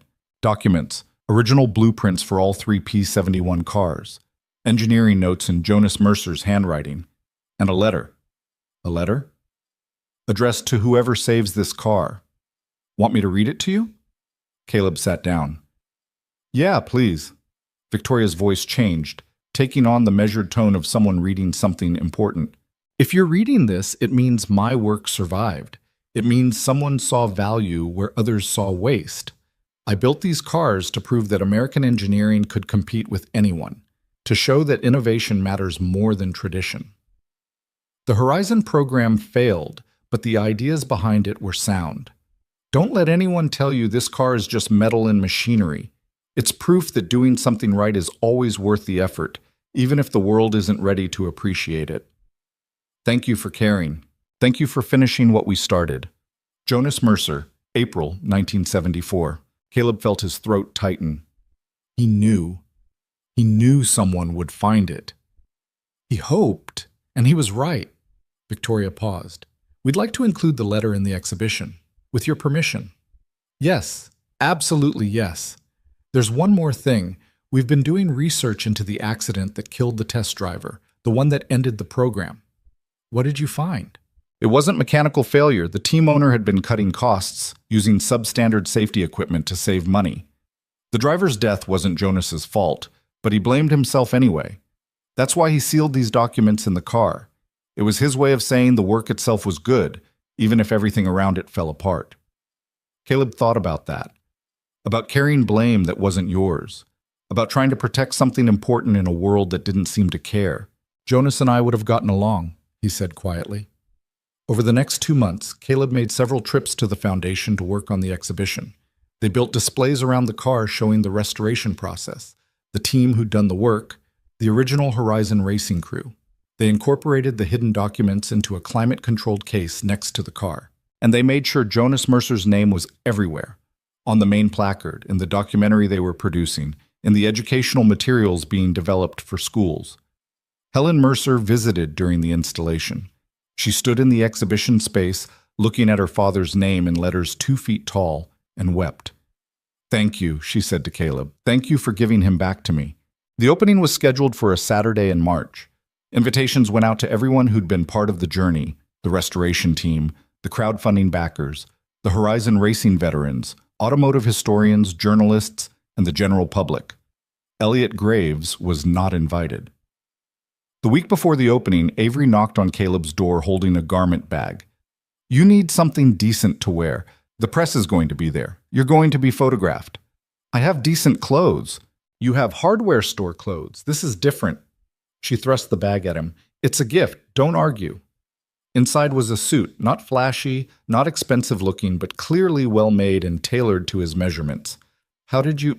I'm good at details. Just accept it gracefully. The night before the opening, Caleb couldn't sleep. He kept thinking about everything that had led to this moment. The $100 gamble, the mockery, the discovery, the decision to restore instead of sell, the team that had come together, the community that had formed. At 3 a.m., he got up and went to Finn's room. His son was asleep, glasses on the nightstand, mouth slightly open. Tomorrow's going to be weird, buddy, Caleb whispered. But we made it. We actually made it. The opening day was chaos. The parking lot was full by 9 a.m., even though the doors didn't open until 10. News vans lined the street. People were lined up around the building. Inside, Caleb stood with his team in a private area, all of them dressed better than they'd probably ever been. Ray kept tugging at his tie. Lisa had worn heels and immediately regretted it. Dominic looked uncomfortable in anything that wasn't coveralls. Victoria found them 20 minutes before the doors opened. You ready? No, Caleb said honestly. Good. That means you care. She smiled. The car looks perfect, by the way. The lighting crew outdid themselves. When the doors finally opened, the crowd poured in. Caleb watched from a distance as people approached the car, as they read the displays, as they pointed at photos of the restoration process. He saw people taking pictures, saw kids pressing close to the velvet rope to get a better look, saw older men who'd clearly been part of the racing world in the 70s standing in respectful silence. And then he saw Avery. She was standing near the entrance, and next to her, looking distinctly uncomfortable, was Elliot Graves. Caleb felt his jaw tighten. He started to move toward them, but Avery caught his eye and shook her head slightly. She walked Graves toward the car, speaking quietly. Caleb couldn't hear what she was saying, but he could see Graves's expression change as he got closer to the exhibition. The arrogance faded. Something else replaced it. Maybe respect, maybe regret. Graves stood in front of the car for a long time. Then he turned and left without speaking to anyone. Later, Avery found Caleb. "What did you say to him?" he asked. "I told him that this is what happens when someone cares more about the work than the money. I told him he could have had this, the recognition, the respect, the legacy, if he'd been willing to share instead of possess." She smiled slightly. "I don't think he'll be bothering you anymore." The exhibition officially opened with a ceremony. Victoria spoke about the Foundation's mission. Helen Mercer gave a tearful speech about her father. Ray, speaking for the restoration team, talked about the privilege of working on something significant. And then it was Caleb's turn. He stood at the podium, looking out at hundreds of faces, with Finn sitting in the front row. "I'm not good at speeches," he started. "I'm a guy who works at a hardware store and thought $100 was worth gambling on something everyone else thought was trash." People laughed. "But here's what I learned. Value isn't about price. It's about recognizing that someone poured themselves into creating something, and that deserves respect." Jonas Mercer built these cars with everything he had. They failed not because the work was bad, but because the circumstances were wrong. And 50 years later, someone gave me the chance to prove that good work doesn't disappear. It just waits for someone to see it. He looked at Finn. "My son asked me why I didn't just sell this car and take the money. And the truth is, the money would have been nice, really nice. But this," he gestured at the exhibition, "this matters more. This is proof that regular people can do extraordinary things if they care enough to try." The applause was overwhelming. Afterward, people wanted to talk to him, to shake his hand, to hear the story firsthand. Caleb did his best, but mostly he just wanted to stand with his team and look at what they'd built together. Michael Patterson found him near the end of the day. "Jonas would have been happy," the old fabricator said. "Not just about the car, about this, about people caring. I hope so." "I know so." Michael gripped his shoulder. "You did good, kid. Real good." As the crowd thinned and the day wound down, Caleb stood alone in front of the car one last time. It looked perfect under the museum lights, shadow blue gleaming, every curve precise, every detail right. "We finished it," he said quietly to no one, "just like we said we would." Finn appeared at his side, slipping his small hand into Caleb's. "It looks even better here than it did in the shop," Finn said. "Yeah, it really does." "Are you sad it's not ours anymore?" Caleb thought about that. "It's still ours. We just get to share it now." That's what Ms. Sloan said, too. She's a smart woman. They stood there together, father and son, looking at the car that had changed everything. Tomorrow they'd go back to normal life, school and work and bills and all the regular struggles. But tonight, they had this. Proof that taking a chance on something everyone else dismissed could lead somewhere extraordinary. "Dad," Finn said. "Yeah, buddy? Can we come back next weekend? I want to see it again." Caleb smiled. "Anytime you want. It's not going anywhere." And it wasn't. The car would stay here, telling its story to anyone who wanted to listen. Jonas Mercer's name would be remembered. The team's work would be recognized. And somewhere in all of that, there'd be a note about a hardware store employee who saw value in a rusted wreck and refused to let it stay forgotten. That was enough. More than enough. The week after the exhibition opening, reality settled back in with the subtlety of a hammer. Caleb returned to Morrison Hardware, stocking shelves and mixing paint, while customers asked if he was that guy with the $1 million car. He'd smile and confirm, then go back to explaining the difference between indoor and outdoor caulk. The bills hadn't stopped coming just because the car was finished. In fact, they'd gotten worse. The deferred payments from the restoration were coming due. Parts suppliers who'd waited patiently for 18 months now needed to be paid. Ray's shop rental, Lisa's materials costs, insurance premiums that had accumulated while the car was being worked on. Caleb sat at his kitchen table on a Tuesday night, calculator in hand, looking at numbers that didn't add up no matter how many times he rearranged them. He owed roughly $60,000. He had $4,000 in the bank. The math was brutal and unforgiving. His phone rang. He almost didn't answer, assuming it was another creditor, but the caller ID showed Victoria Chen. "Caleb, I have news. Good news, I think. I could use some." The exhibition's been getting significant attention, more than we anticipated. We've had visitors from 17 states in the first week alone. The documentary preview we posted online has 2 million views. "That's great, Victoria, but I'm kind of drowning here financially." "I know. That's why I'm calling. The foundation board met yesterday. They want to commission you." Caleb set down his calculator. "Commission me to do what?" "Find more cars, forgotten pieces of automotive history. Restore them through the same model you used for the P71. Community involvement, crowdfunding, transparent documentation. We'd provide funding, resources, and eventually display space. You'd own the cars, but partner with us for preservation and public access." "You want me to do this again?" "We want you to do it as many times as you're willing. There are hundreds of significant vehicles rotting in junkyards and barns across the country. You have a gift for recognizing them, and you've proven you can rally people around saving them." Caleb's mind was spinning. "What kind of funding are we talking about?" "For the first project, we'd advance $50,000 against future partnership agreements, enough to clear your current debts and start the next restoration. If that succeeds, we'd expand the program."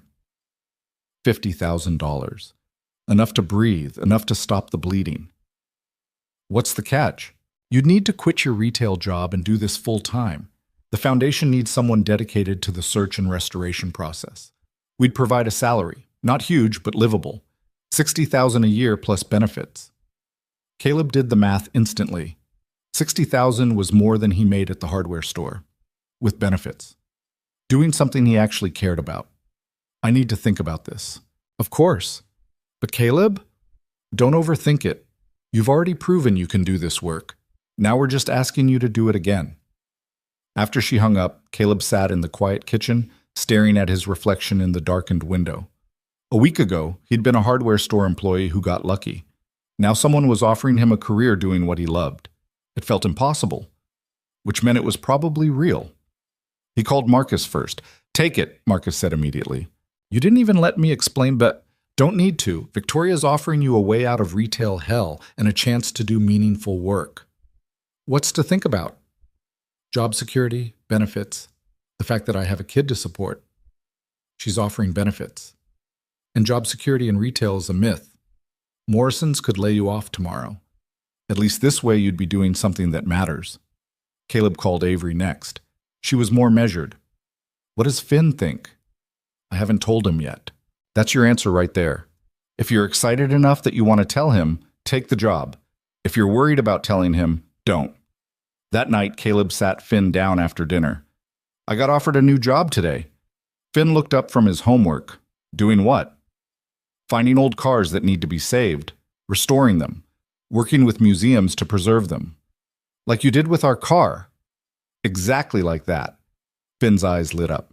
"That's so cool. Are you going to take it? It means I'd be traveling sometimes, looking for cars in different places. You might have to stay with Marcus or Ms. Sloan when I'm gone." "I don't care. You should do it." "Just like that?" "Dad, you've been way happier working on the car than you ever were at the hardware store. I'm 7, not stupid." Caleb felt something in his chest crack open. "When did you get so smart?" "I've always been smart. You just don't listen sometimes." The next morning, Caleb called Victoria and accepted the offer. He gave his 2 weeks' notice at Morrison Hardware, endured the half-hearted congratulations from coworkers who'd never quite understood why he was there in the first place, and started planning his transition. The foundation wired the $50,000 within 48 hours. Caleb paid off every outstanding debt from the restoration, sent checks to suppliers who'd waited patiently, cleared the credit cards that had been accumulating interest for 2 years. For the first time since Sarah died, he had a positive bank balance and no collection notices in his mailbox. It felt like breathing after being underwater. His first assignment from the foundation was simple: find something worth saving. They gave him a budget, a truck, and access to their network of automotive historians and salvage yard contacts. The rest was up to him. Caleb started close to home, visiting junkyards within a day's drive. He saw plenty of cars, some interesting, most just old and broken. Nothing that spoke to him the way the P71 had. Then 3 weeks into his search, he got a call from a salvage yard owner in rural Pennsylvania. "You the guy who found that racing car?" "Yeah." "Got something you might want to see. Old pickup truck, been here since before I bought the place in '89. Owner never claimed it. Something about it seems off, though. Too nice under all the rust." "What kind of pickup?" "Hell if I know. Ford, maybe? It's got a handmade bed, wooden slats, metal frame, weird construction. Handmade. Custom." Those words made Caleb's instincts perk up. "I'll be there tomorrow." The drive to Pennsylvania took 6 hours. Finn came along. It was spring break, and Caleb had promised no more disappearing for work without bringing him when possible. They listened to podcasts and argued about which fast food to stop for and felt, for the first time in a long while, like things were moving in the right direction. The salvage yard was exactly what Caleb expected. Acres of automotive corpses slowly returning to the earth. The owner, a guy named Pete with a beard down to his chest, met them at the gate. "It's out back. Fair warning, it's rough." He led them through rows of rusted vehicles to the far corner of the property. There, half buried in weeds and covered in 40 years of grime, sat a pickup truck that looked like it had been forgotten by time itself. But Pete was right. Something about it was off. The proportions were wrong for a standard truck. The bed was definitely handmade. Wooden slats fitted into a custom metal frame with craftsmanship that went way beyond typical farm repairs.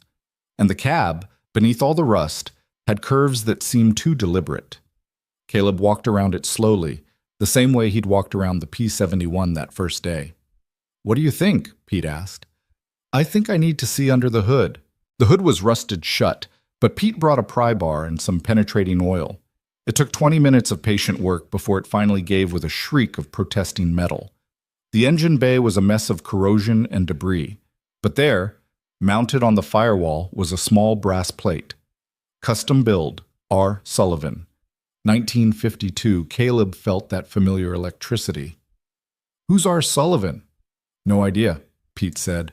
But Caleb was already pulling out his phone, searching. He found the answer in less than 5 minutes. Robert Sullivan. Custom coach builder in the 1940s and 50s. Specialized in one-off vehicles for wealthy clients. His work was highly sought after by collectors, and his surviving builds were worth serious money. This wasn't a farm truck. This was a custom-built vehicle by a legitimate craftsman. "How much?" Caleb asked. Pete scratched his beard. "Given who you are and what you do, 500, and you haul it out yourself." They shook on it. Getting the truck back to the shop was an adventure involving a flatbed, 2 sketchy ramps, and Finn nervously watching while Caleb and the tow driver winched a vehicle that might collapse at any moment. But they got it loaded, got it home, and got it into Ray's shop where the old fabricator took one look and whistled. "Well, you did it again. Found something nobody else wanted that turns out to be gold." "We don't know if it's gold yet." "It's a Robert Sullivan custom. It's gold. Question is whether it's fool's gold or the real thing." Over the next week, they documented everything. The custom bed frame, the hand-shaped body panels, the evidence of meticulous craftsmanship beneath decades of neglect. And hidden in the glove box, wrapped in oilcloth that had somehow survived, they found original build documents. The truck had been commissioned in 1952 by a lumber baron in Oregon. Sullivan had built it as a working vehicle that was also a work of art, something beautiful enough to show off, but functional enough to actually haul timber. Only 3 Sullivan trucks were ever built. The other 2 were in museums. This one had somehow ended up in a Pennsylvania junkyard. Caleb called Victoria. "We've got number 2. "Tell me." He explained the find, the builder, the significance. Victoria listened without interrupting, then let out a long breath. "Start the restoration. Same model as before. Crowdfunding, community involvement, transparent documentation. I'll start working on the exhibition space. We haven't even confirmed what it's worth yet." "Doesn't matter. It's significant. That's enough." The second crowdfunding campaign launched 2 weeks later. This time, Caleb knew what he was doing. The video was better. The pitch was clearer. The story, about finding another forgotten masterpiece, resonated immediately. They hit their goal in 3 days. The comment section exploded with people who'd been part of the P-71 journey and were excited to do it again. One comment stood out. "I donated to the first project because the story was interesting. I'm donating to this one because you've proven you actually do the work. That matters."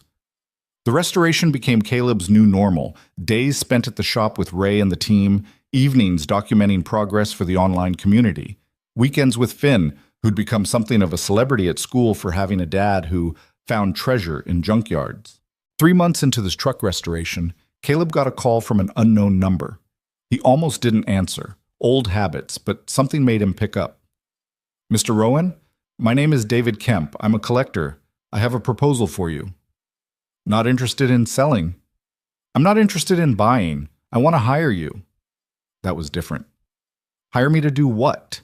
"I have a collection of vehicles I've acquired over the years. Some significant, some just interesting. I'm getting older and I'm starting to think about legacy. I want them preserved properly, but I don't trust museums to not lock them away. I've watched what you've done with the P-71 and now this truck. I want you to assess my collection and tell me which ones deserve the same treatment." "Why me?" "Because you're not trying to profit. You're trying to preserve. There's a difference." Caleb met with Kemp 2 weeks later at a warehouse in upstate New York. The collection was staggering, 30 vehicles ranging from pre-war classics to experimental prototypes. Some were pristine. Others were projects Kemp had started but never finished. They spent 6 hours going through everything.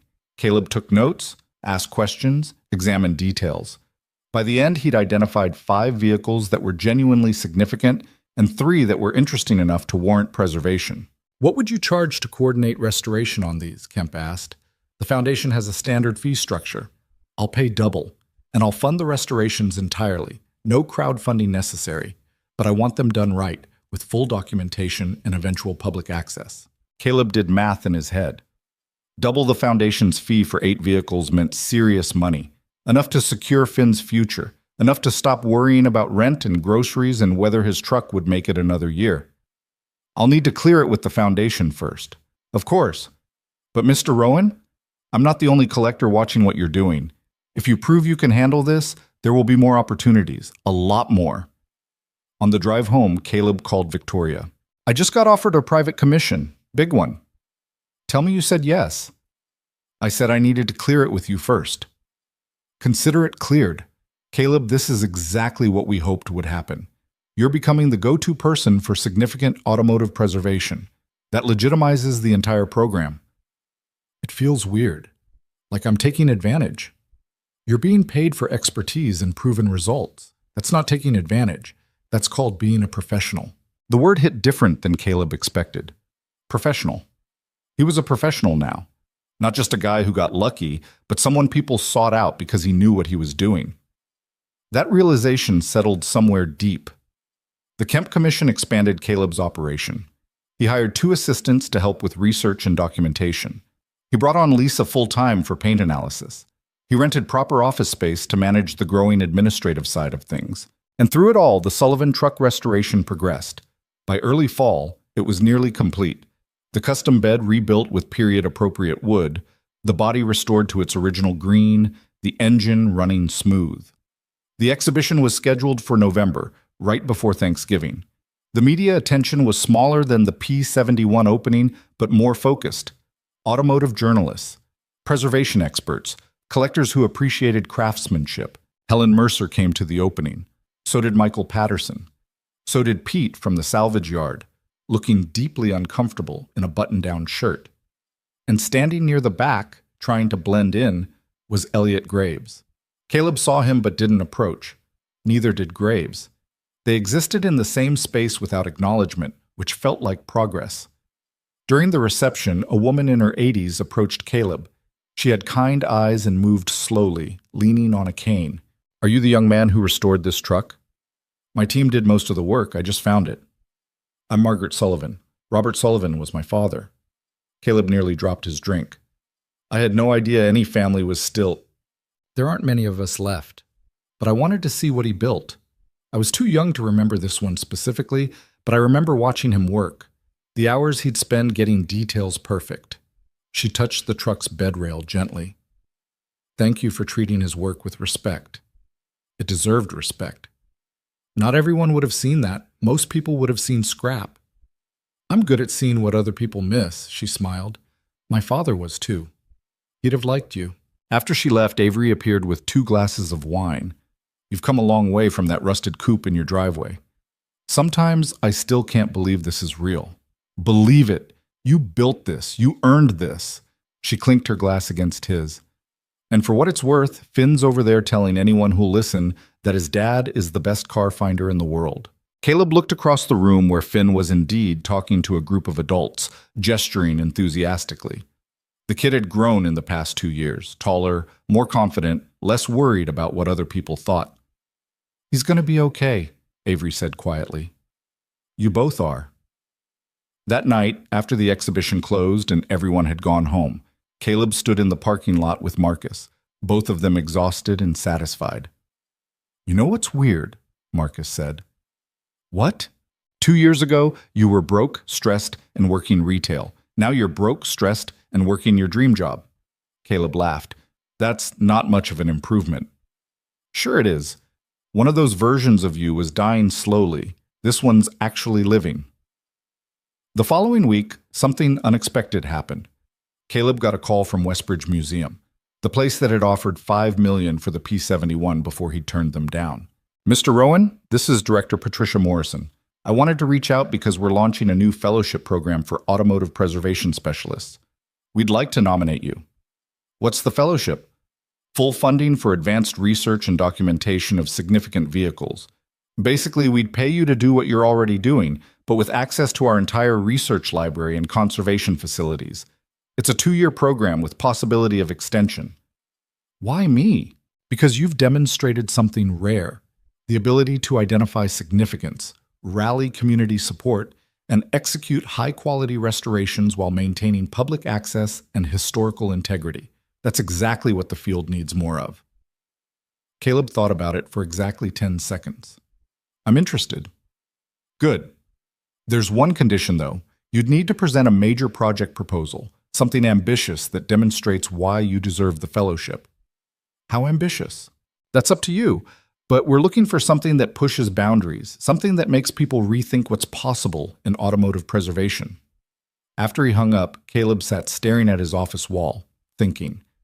What was the most ambitious thing he could propose? The answer came to him slowly, then all at once. The P-71 was car number 3. Cars 1 and 2 had allegedly been destroyed. But what if they weren't? What if, like number 3, someone had saved them? Finding one Jonas Mercer prototype had been luck. Finding a second would be legendary. Finding all 3 would be impossible, which made it perfect. He called Victoria. "I want to search for the other 2 P-71s. Silence on the other end. Then, "You think they survived?" "Someone saved number 3. "Why not the others?" "The team owner ordered them destroyed, but people who love cars don't always follow orders. Michael Patterson said there were rumors. Maybe the rumors were true." "That's a massive undertaking, Caleb. You could spend years searching and find nothing. Or I could find them. And if I do, we could reunite all 3 Jonas Mercer prototypes for the first time since 1974.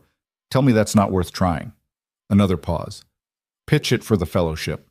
If Westbridge funds it, the foundation will support however we can." Caleb spent the next month building his proposal. He researched the Horizon Racing team's dissolution. He tracked down every surviving member he could find. He built a network of contacts in salvage yards across the country. And he found leads. Small ones. Circumstantial ones, but leads nonetheless. A salvage yard in Texas had supposedly received race car parts from an estate sale in 1975. A barn in Montana allegedly held something covered by a tarp that the owner wouldn't show anyone. A storage unit in Florida had been abandoned with automotive equipment inside. None of it was concrete, but all of it was possible. He submitted his proposal to Westbridge 3 days before the deadline. It was 30 pages of research, documentation, and passionate argument for why finding the lost P-71s mattered. The response came 2 weeks later. Patricia Morrison called personally. "The board was unanimous. You're approved for the fellowship. Full funding for 2 years. Find those cars." Caleb felt something he hadn't felt in a long time. Pure, uncomplicated joy. "I will. I promise I will. We know. That's why we're betting on you." He told Finn that night over pizza. "So you're going on a treasure hunt?" "Basically, yeah. Can I come sometimes? When it doesn't conflict with school." Finn grinned. "This is the coolest thing ever." It might be nothing. We might not find anything. You found the first one when nobody believed it existed. You'll find these too. That absolute faith, again. The certainty that his dad could do impossible things. Caleb hoped like hell the kid was right. The search began in earnest after Thanksgiving. Caleb followed every lead, no matter how thin. He drove thousands of miles. He looked in barns and storage units and salvage yards. He talked to old fabricators and retired team owners and anyone who might have been connected to Horizon Racing. Most leads went nowhere, but some stayed alive, kept hope burning. The barn in Montana turned out to be full of tractor parts. The storage unit in Florida held nothing but old furniture. But the Texas salvage yard proved interesting. The owner, a woman named Carmen, who'd inherited the business from her father, remembered the estate sale parts. My dad kept them separate, said they were too nice to scrap. They're still in the back warehouse, I think. The back warehouse was more like an aircraft hangar, filled with parts organized by decade and type. In the far corner, covered in dust and marked with faded tags from 1975, Caleb found them. Custom suspension components, hand-fabricated brackets, a fuel tank with the same construction style as the P71/E003, and stamped on each piece, P71/E001, car number 1. The car that had killed test driver Tommy Chen. The car that was supposed to have been completely destroyed. At least some of it had survived. Caleb stood there, holding a bracket that had been part of automotive history, and felt tears prick his eyes. "You okay?" Carmen asked. "Yeah, I just found something I didn't think existed anymore." "That happened to you a lot?" "More than it probably should." He bought every piece Carmen had, filled his entire truck bed with parts, and drove straight to Ray's shop. They laid everything out, cataloging and photographing.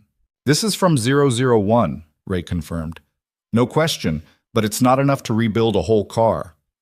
"No, but it's proof the car existed, proof someone tried to save it."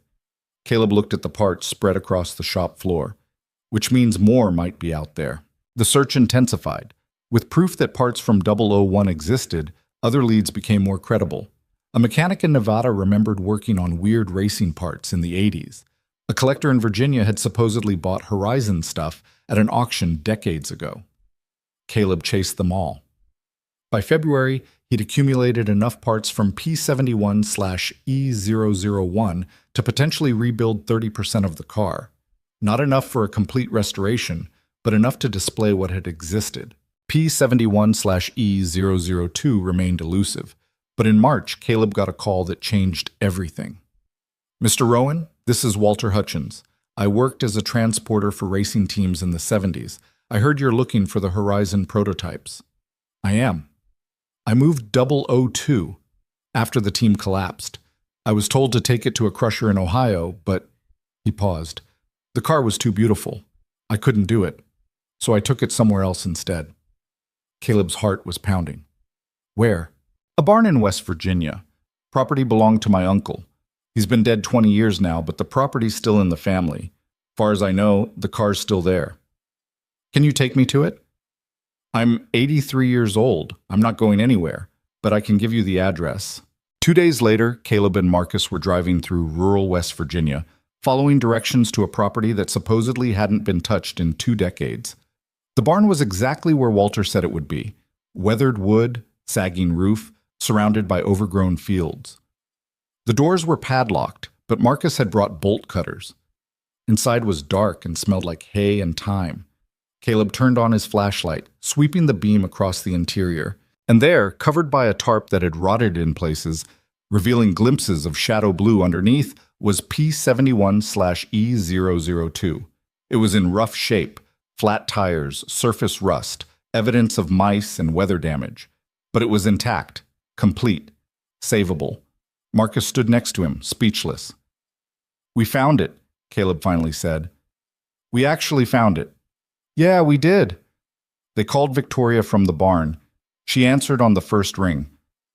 "Tell me you found something." "We found 002. Complete. Restorable one." He heard her breath catch. "All 3. You're going to have all 3. 2 complete cars and parts from the 3rd. Close enough."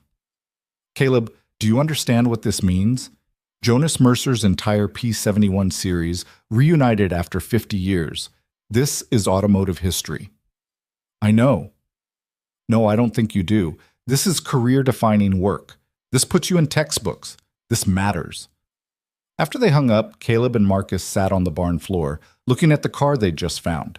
Your life is weird, man, Marcus said. Tell me about it. 2 years ago, you were stocking shelves. Now you're finding lost race cars in West Virginia barns. And I still have no idea what I'm doing half the time. Nobody does. You're just better at faking it than most people.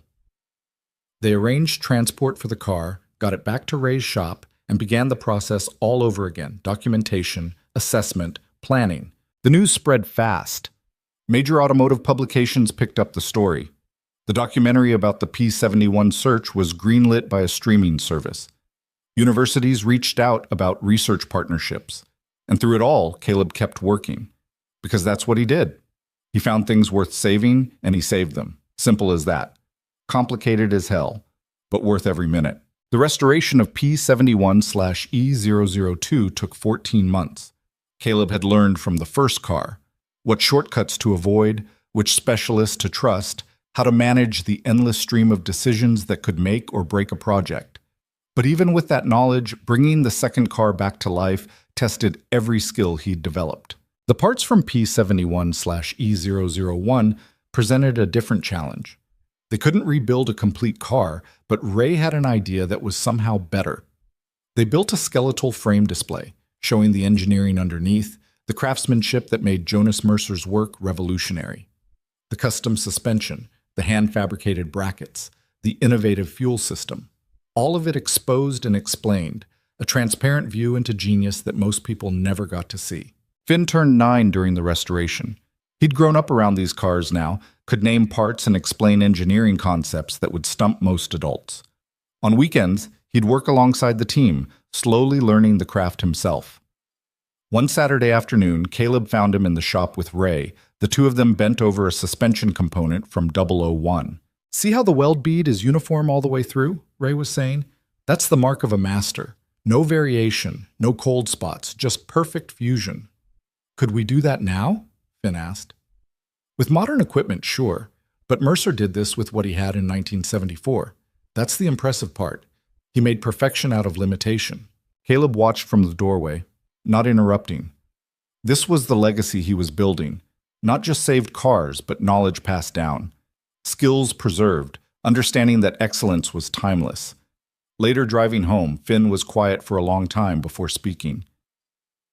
Dad, do you ever think about Mom? About how she'd feel about all this? The question hit unexpectedly. They didn't talk about Sarah much anymore. Not because they'd forgotten, but because the grief had evolved into something manageable. Something that lived alongside their daily lives instead of crushing them. All the time, Caleb said honestly. What makes you ask? I was thinking about how she was always saying you were too smart to be stocking shelves, that you should do something bigger. She said that? A lot. When you weren't around. She'd tell me that someday you'd figure out what you were supposed to be doing. Finn pushed his glasses up. I think she'd be happy you figured it out. Caleb's throat tightened. Yeah, buddy. I think she would be too. Do you think she knows? Like, wherever she is? I hope so. I really hope so. They drove in comfortable silence after that, the kind of quiet that only exists between people who understand each other completely. By the summer, all 3 P-71 projects were nearing completion. The foundation had been planning the exhibition for months. Not just a display, but an entire wing dedicated to Jonas Mercer's work and the people who'd saved it. Helen Mercer had been involved in every decision, working with the curators to tell her father's story honestly. Not just the successes, but the failures too. The test driver who died, the program that collapsed, the years of obscurity before someone finally recognized what he'd built. My father wasn't perfect, she told Caleb during one of their planning sessions. He was brilliant and obsessive and sometimes difficult to work with, but he cared deeply about doing things right. That's what I want people to understand, that excellence requires sacrifice. And sometimes that sacrifice is painful. The exhibition was scheduled to open in September, timed to coincide with the 50th anniversary of the Horizon. Racing team's dissolution. The foundation had pulled out all the stops. The 3 cars would be displayed together for the first time, surrounded by artifacts, documents, and the stories of everyone who'd built them and everyone who'd saved them. But 2 months before the opening, Caleb got an unexpected visitor at his office. Elliot Graves walked in without knocking, looking older than Caleb remembered. The arrogance was still there, but tempered by something else. Time, maybe, or perspective. "Mr. Rowan, do you have a moment?" Caleb leaned back in his chair. "Depends on why you're here." "To apologize." That was unexpected. For what specifically? The threats, the harassment, or the general condescension? All of it. Graves sat down without being invited. "I've spent the last 2 years watching you accomplish something I couldn't. Not because I lacked the resources, but because I lacked the vision. You saw preservation where I saw possession. You built community where I tried to buy control. Is there a point to this? The point is that I was wrong about you, about the cars, about what matters in this work." Graves pulled an envelope from his jacket. "I'd like to make a donation to the foundation, $5 million, unrestricted, to support your preservation program."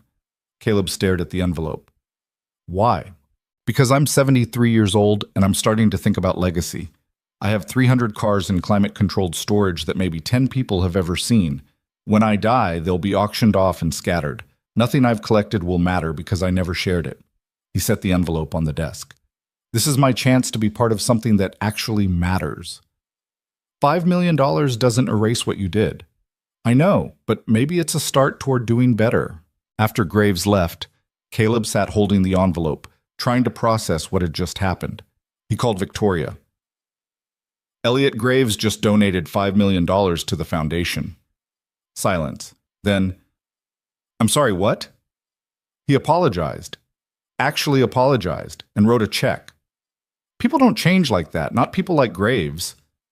Maybe watching someone do meaningful work while he hoarded expensive metal made him rethink things. Or maybe he's trying to buy his way into the exhibition. He didn't ask for anything, just said he wanted to support the program." Victoria was quiet for a moment. "If it's legitimate, that money could fund preservation work for years. We could save dozens of significant vehicles, create educational programs, build a real infrastructure for automotive heritage." "So we take it?" "We take it, but we do it transparently. We acknowledge his support while being honest about the complicated history. No sugarcoating." The donation was announced 2 weeks later. The response from the automotive community was mixed.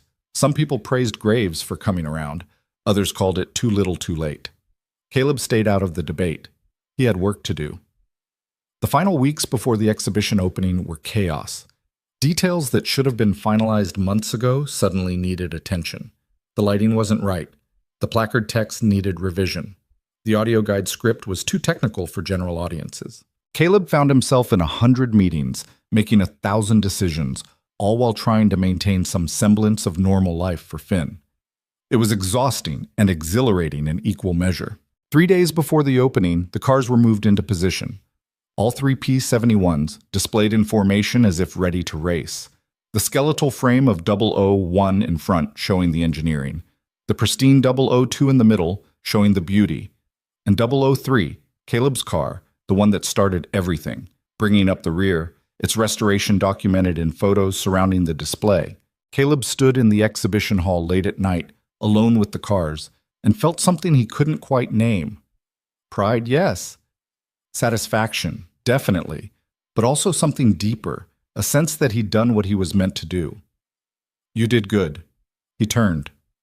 Avery stood at the entrance, still in her work clothes, clearly having come straight from the office. "What are you doing here?" "Couldn't sleep. Figured you'd be here obsessing." "I'm not obsessing. You're standing in an empty museum at midnight staring at cars." "That's the definition of obsessing." She walked over to stand next to him. "But I get it. This is your legacy." "It's Jonas Mercer's legacy. I just found it." "No, you saved it. There's a difference." She gestured at the exhibition. "None of this happens if you walk past that salvage yard. None of it happens if you take the easy money. You chose the hard path because it was the right path. That's legacy. I just didn't want to sell junk to someone who'd hide it away. You saw value where everyone else saw trash. You fought for something you believed in even when people thought you were crazy. You built something meaningful in a world that mostly values easy profits." She looked at him. That matters, Caleb. More than you probably realize.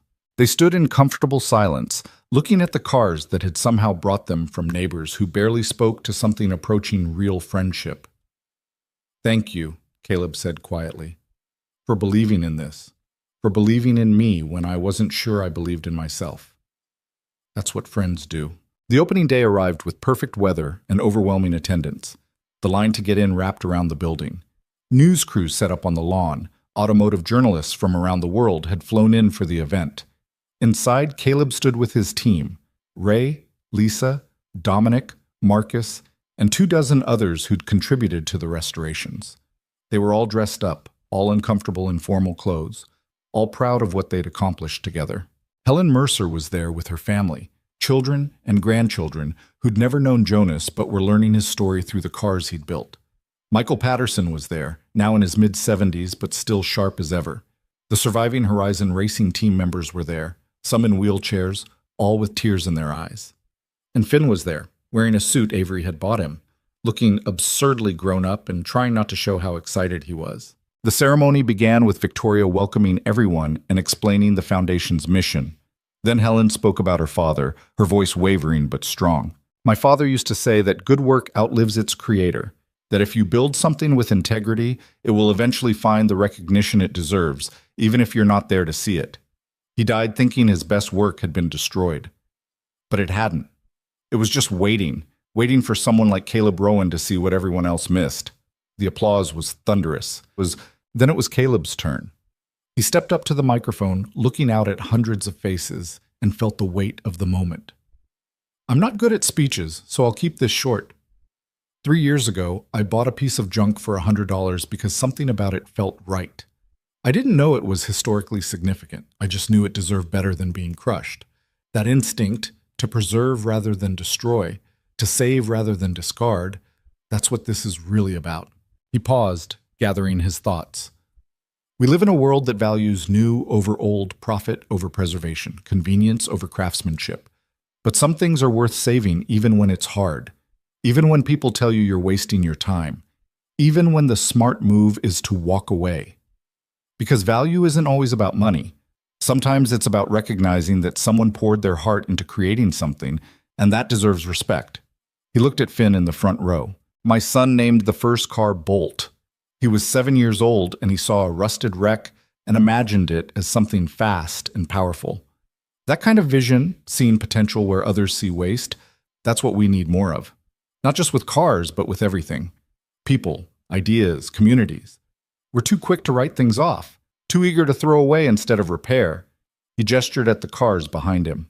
These cars represent second chances. Jonas Mercer got a second chance at recognition. I got a second chance at doing meaningful work. Everyone who contributed to these restorations got a chance to be part of something bigger than themselves. And everyone who visits this exhibition gets a chance to see that excellence is timeless, that craftsmanship matters, that some things are worth fighting for even when the fight is hard. The applause was deafening. Caleb stepped back from the microphone, his hands shaking slightly, and Finn ran up to hug him. That was really good, Dad. Thanks, buddy. Did you practice? Nope. Just said what I was thinking. You should do that more often. After the ceremony, the exhibition opened to the public. Caleb watched people interact with the cars, reading the placards, watching the documentary footage, asking questions. He saw kids Finn's age pressing close to the barriers, eyes wide with wonder. He saw older folks who remembered when these cars were new, pointing and sharing memories. He saw young engineers studying the skeletal frame of 001, taking notes on the fabrication techniques. One moment stuck with them. A teenager, maybe 16, stood in front of 003 reading the entire story, from salvage yard find to completed restoration. When he finished, he turned to his father and said, I want to do something like this someday. That was the point. That was the whole point. As the day wore on, Caleb found himself pulled in a dozen directions. Journalists wanting interviews, collectors wanting to discuss commissions, educators wanting to talk about curriculum development. It was overwhelming in the best possible way. Late in the afternoon, he managed to slip away to a quiet corner with Marcus. This is insane, Caleb said. Yeah, good insane, though.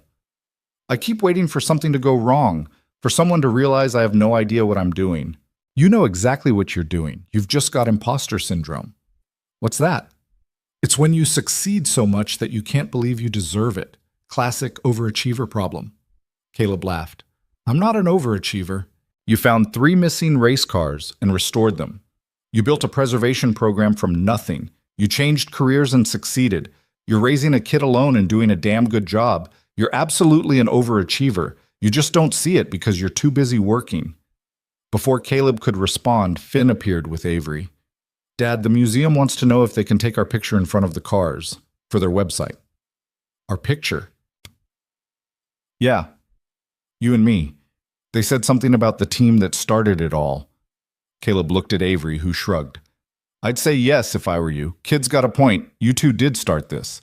So they stood together in front of P71/E003, father and son, while photographers captured the moment. Finn grinned like this was the best day of his life. Caleb tried not to cry like this might be his. When the exhibition finally closed for the day and the crowds dispersed, the team gathered one last time in the hall. They stood looking at the cars they'd saved, the story they'd told, the legacy they'd preserved. Ray raised a beer someone had smuggled in. To Jonas Mercer, and to everyone who gives a damn about doing things right. To doing things right, they echoed. They drank and talked and laughed, sharing stories about the restorations, about close calls and lucky breaks, and moments when they'd thought it might all fall apart. The bond between them was tangible, the kind that only forms when people work towards something meaningful together. Eventually, people started drifting away, back to their lives, their families, their own projects. Soon it was just Caleb and Finn, standing alone in the exhibition hall. You tired? Caleb asked. Yeah, but the good kind. I know what you mean. They walked toward the exit, but Finn stopped, turning back for one last look at the cars. Dad, are we going to find more? More cars? Yeah, more things that need saving. Caleb thought about the fellowship from Westbridge, about the Kemp Commission still in progress, about the dozen leads he was already investigating, about the fact that there were countless forgotten treasures sitting in barns and junkyards, waiting for someone to recognize their value. Yeah, buddy, we're going to find more. Good. I like helping you save things. They walked out into the evening air. The parking lot was mostly empty now, just a few stragglers taking final photos of the building. Caleb unlocked his truck, the same truck he'd been driving when he bought that first rusted coupe 3 years ago. Can we get dinner? Finn asked. Something good? Not just fast food? Yeah, we can do that. Where do you want to go? Somewhere with steak. We're celebrating. Steak it is. As they drove toward the restaurant, Caleb thought about everything that had changed. 3 years ago, he'd been barely surviving, drowning in debt, stuck in a dead-end job, struggling to give Finn the life he deserved. Now he had meaningful work, financial stability, and a purpose that got him out of bed every morning. None of it had come easy. There had been setbacks and failures and moments when he'd wanted to quit, but he'd pushed through because the alternative, giving up, selling out, taking the easy path, would have meant betraying something fundamental about who he was. His phone buzzed, a text from Victoria. Initial attendance numbers are incredible. Already discussing expansion of the program. You've created something special. Be proud. He was proud. Not in a boastful way, but in the quiet satisfaction of knowing he'd done something that mattered. At the restaurant, they ordered steaks and talked about the day. Finn recounted every conversation he'd had, every person he'd met, every detail he'd noticed. His enthusiasm was infectious. The best part was watching people's faces when they saw the cars, Finn said. Like, they'd walk in expecting just old vehicles, and then they'd read the story and realize it was way more than that. What do you think it is? If it's more than just old cars? Finn thought about that while chewing his steak.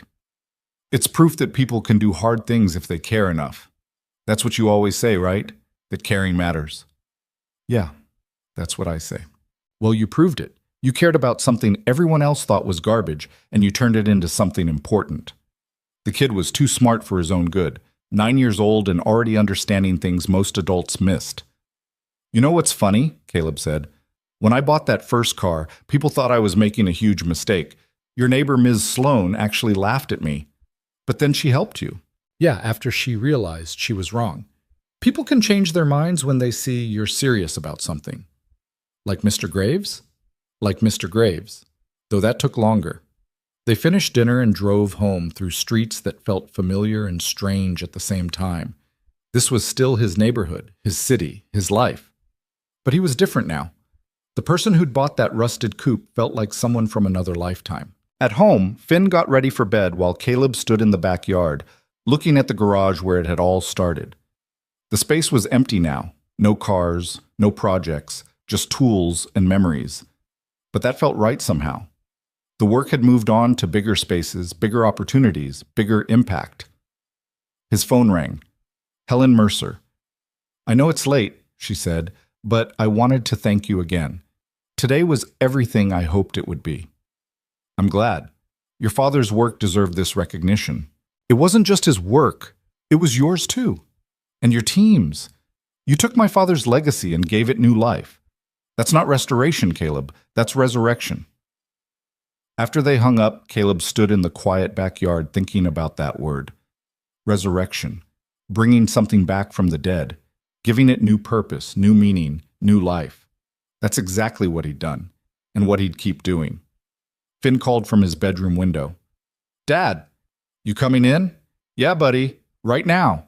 Inside, he tucked Finn into bed the way he had every night since Sarah died. The routine was sacred. Glasses on the nightstand, blanket pulled up, one story if it wasn't a school night.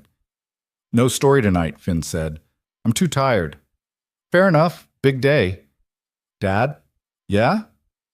"I'm proud of you, like really proud. You're the coolest person I know." Caleb felt his eyes burn. "You're pretty cool yourself, kid."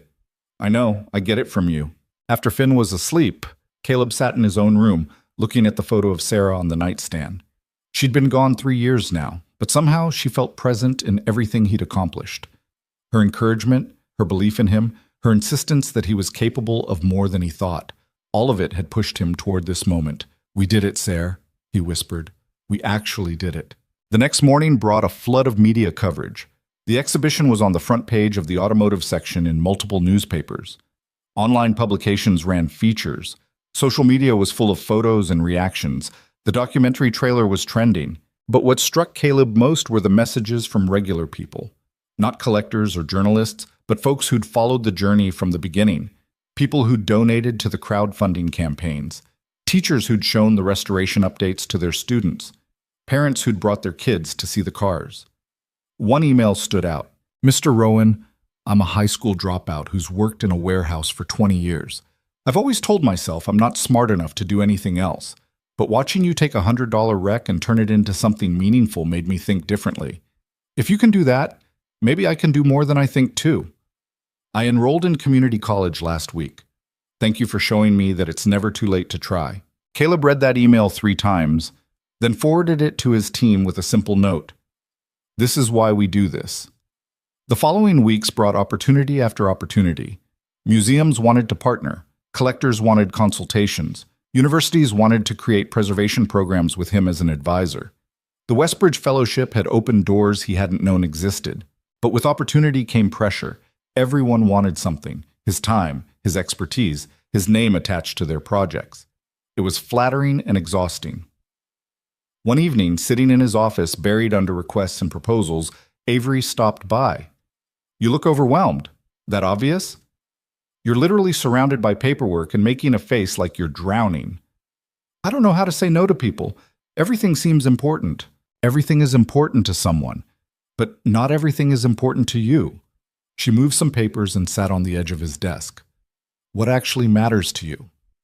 Caleb thought about that. Finding cars that deserve saving, doing the work right, making sure people understand why it matters. Then say yes to things that align with that, and no to everything else. You don't owe everyone your time just because they ask for it. It was simple advice, obvious even, but hearing it from someone he trusted made it real. He started saying no. To projects that were just about money, to partnerships that didn't align with his values, to opportunities that would take him away from the actual work of preservation. And with each no, he felt lighter, more focused, more like himself. By the end of October, he'd settled into a rhythm. He was working on 3 active restorations, the Kemp Commission vehicles, each significant in their own way. He was pursuing leads on 2 potentially important finds. and he was spending time actually being present for Finn, instead of just existing in the same house. Life wasn't perfect. Money was still tighter than he'd like. The work was still demanding. There were still moments of doubt and frustration. But it was his life. Chosen, not settled for. Meaningful, not just endured. In November, the foundation hosted a smaller, private event for everyone who'd been part of the P-71 journey. The team, the donors, the Horizon Racing veterans, the Mercer family. About 200 people gathered in the exhibition hall for an evening of stories and celebration. Caleb stood off to the side, watching people interact with the cars, with each other, with the shared history they'd created together. Michael Patterson found him there. "You look thoughtful. Just thinking about how we got here, how one random decision at a salvage yard turned into all this." "It wasn't random. You saw something worth saving. That's not luck, that's vision." "I don't know about vision. I just knew I couldn't let it be crushed." "Same thing," Michael gestured at the crowd. "You built a community around these cars. That's rare. Most restoration projects are solitary obsessions. You made it something people could be part of." "I didn't do it alone." "No one ever does. But you started it. You kept it going when it got hard. That's leadership, whether you call it that or not." Later, during the speeches, Helen Mercer shared something Caleb hadn't heard before. "When my father was in his final years before the Alzheimer's took everything, he told me something I never forgot. He said, 'The work doesn't die when we do. Good work survives. It waits. And if we're lucky, someone comes along who recognizes it and gives it new life.'" He was talking about other engineers, other craftsmen he'd admired. But I think he was talking about his own work too, about hoping that someday someone would recognize what he'd built. She looked at Caleb. "You were that someone, Caleb. You gave my father's work new life. You proved him right about good work surviving. And you did it with integrity and respect and a generosity of spirit that would have made him proud. Thank you. From the bottom of my heart, thank you." The applause filled the hall, and Caleb felt tears he didn't try to hide. After the event, as people were leaving, Elliot Graves approached. They hadn't spoken since the donation, just exchanged nods at public events. "Mr. Rowan, might I have a word?" They walked to a quiet corner. "I wanted you to know something," Graves said. "I'm opening my collection to the public, not selling it, but creating a public foundation similar to what you've done here. People should see these cars, not just me." "That's a big change." "You inspired it. Watching what you built made me realize I'd been hoarding history instead of preserving it. There's a difference I didn't understand until I saw your work." "What changed your mind, really?" Graves was quiet for a moment. "I'm 73, I don't have many years left. And I started thinking about what I'd leave behind. A bunch of cars in a warehouse that gets sold off after I die. Or something that actually matters. You showed me there was another option. I'm glad. The cars deserve to be seen." "They do. And maybe I deserve a chance to do one thing right before I'm gone." They shook hands, and for the first time it felt genuine. As winter approached, Caleb found himself reflecting on everything that had changed.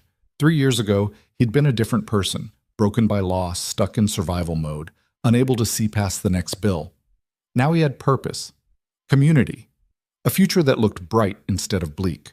But more than that, he'd learned something fundamental about value, about recognizing worth in things others dismissed, about fighting for preservation when destruction would be easier, about choosing meaning over money, even when the money would solve real problems. He'd learned that good work doesn't go unnoticed forever. It waits for the right person to see it.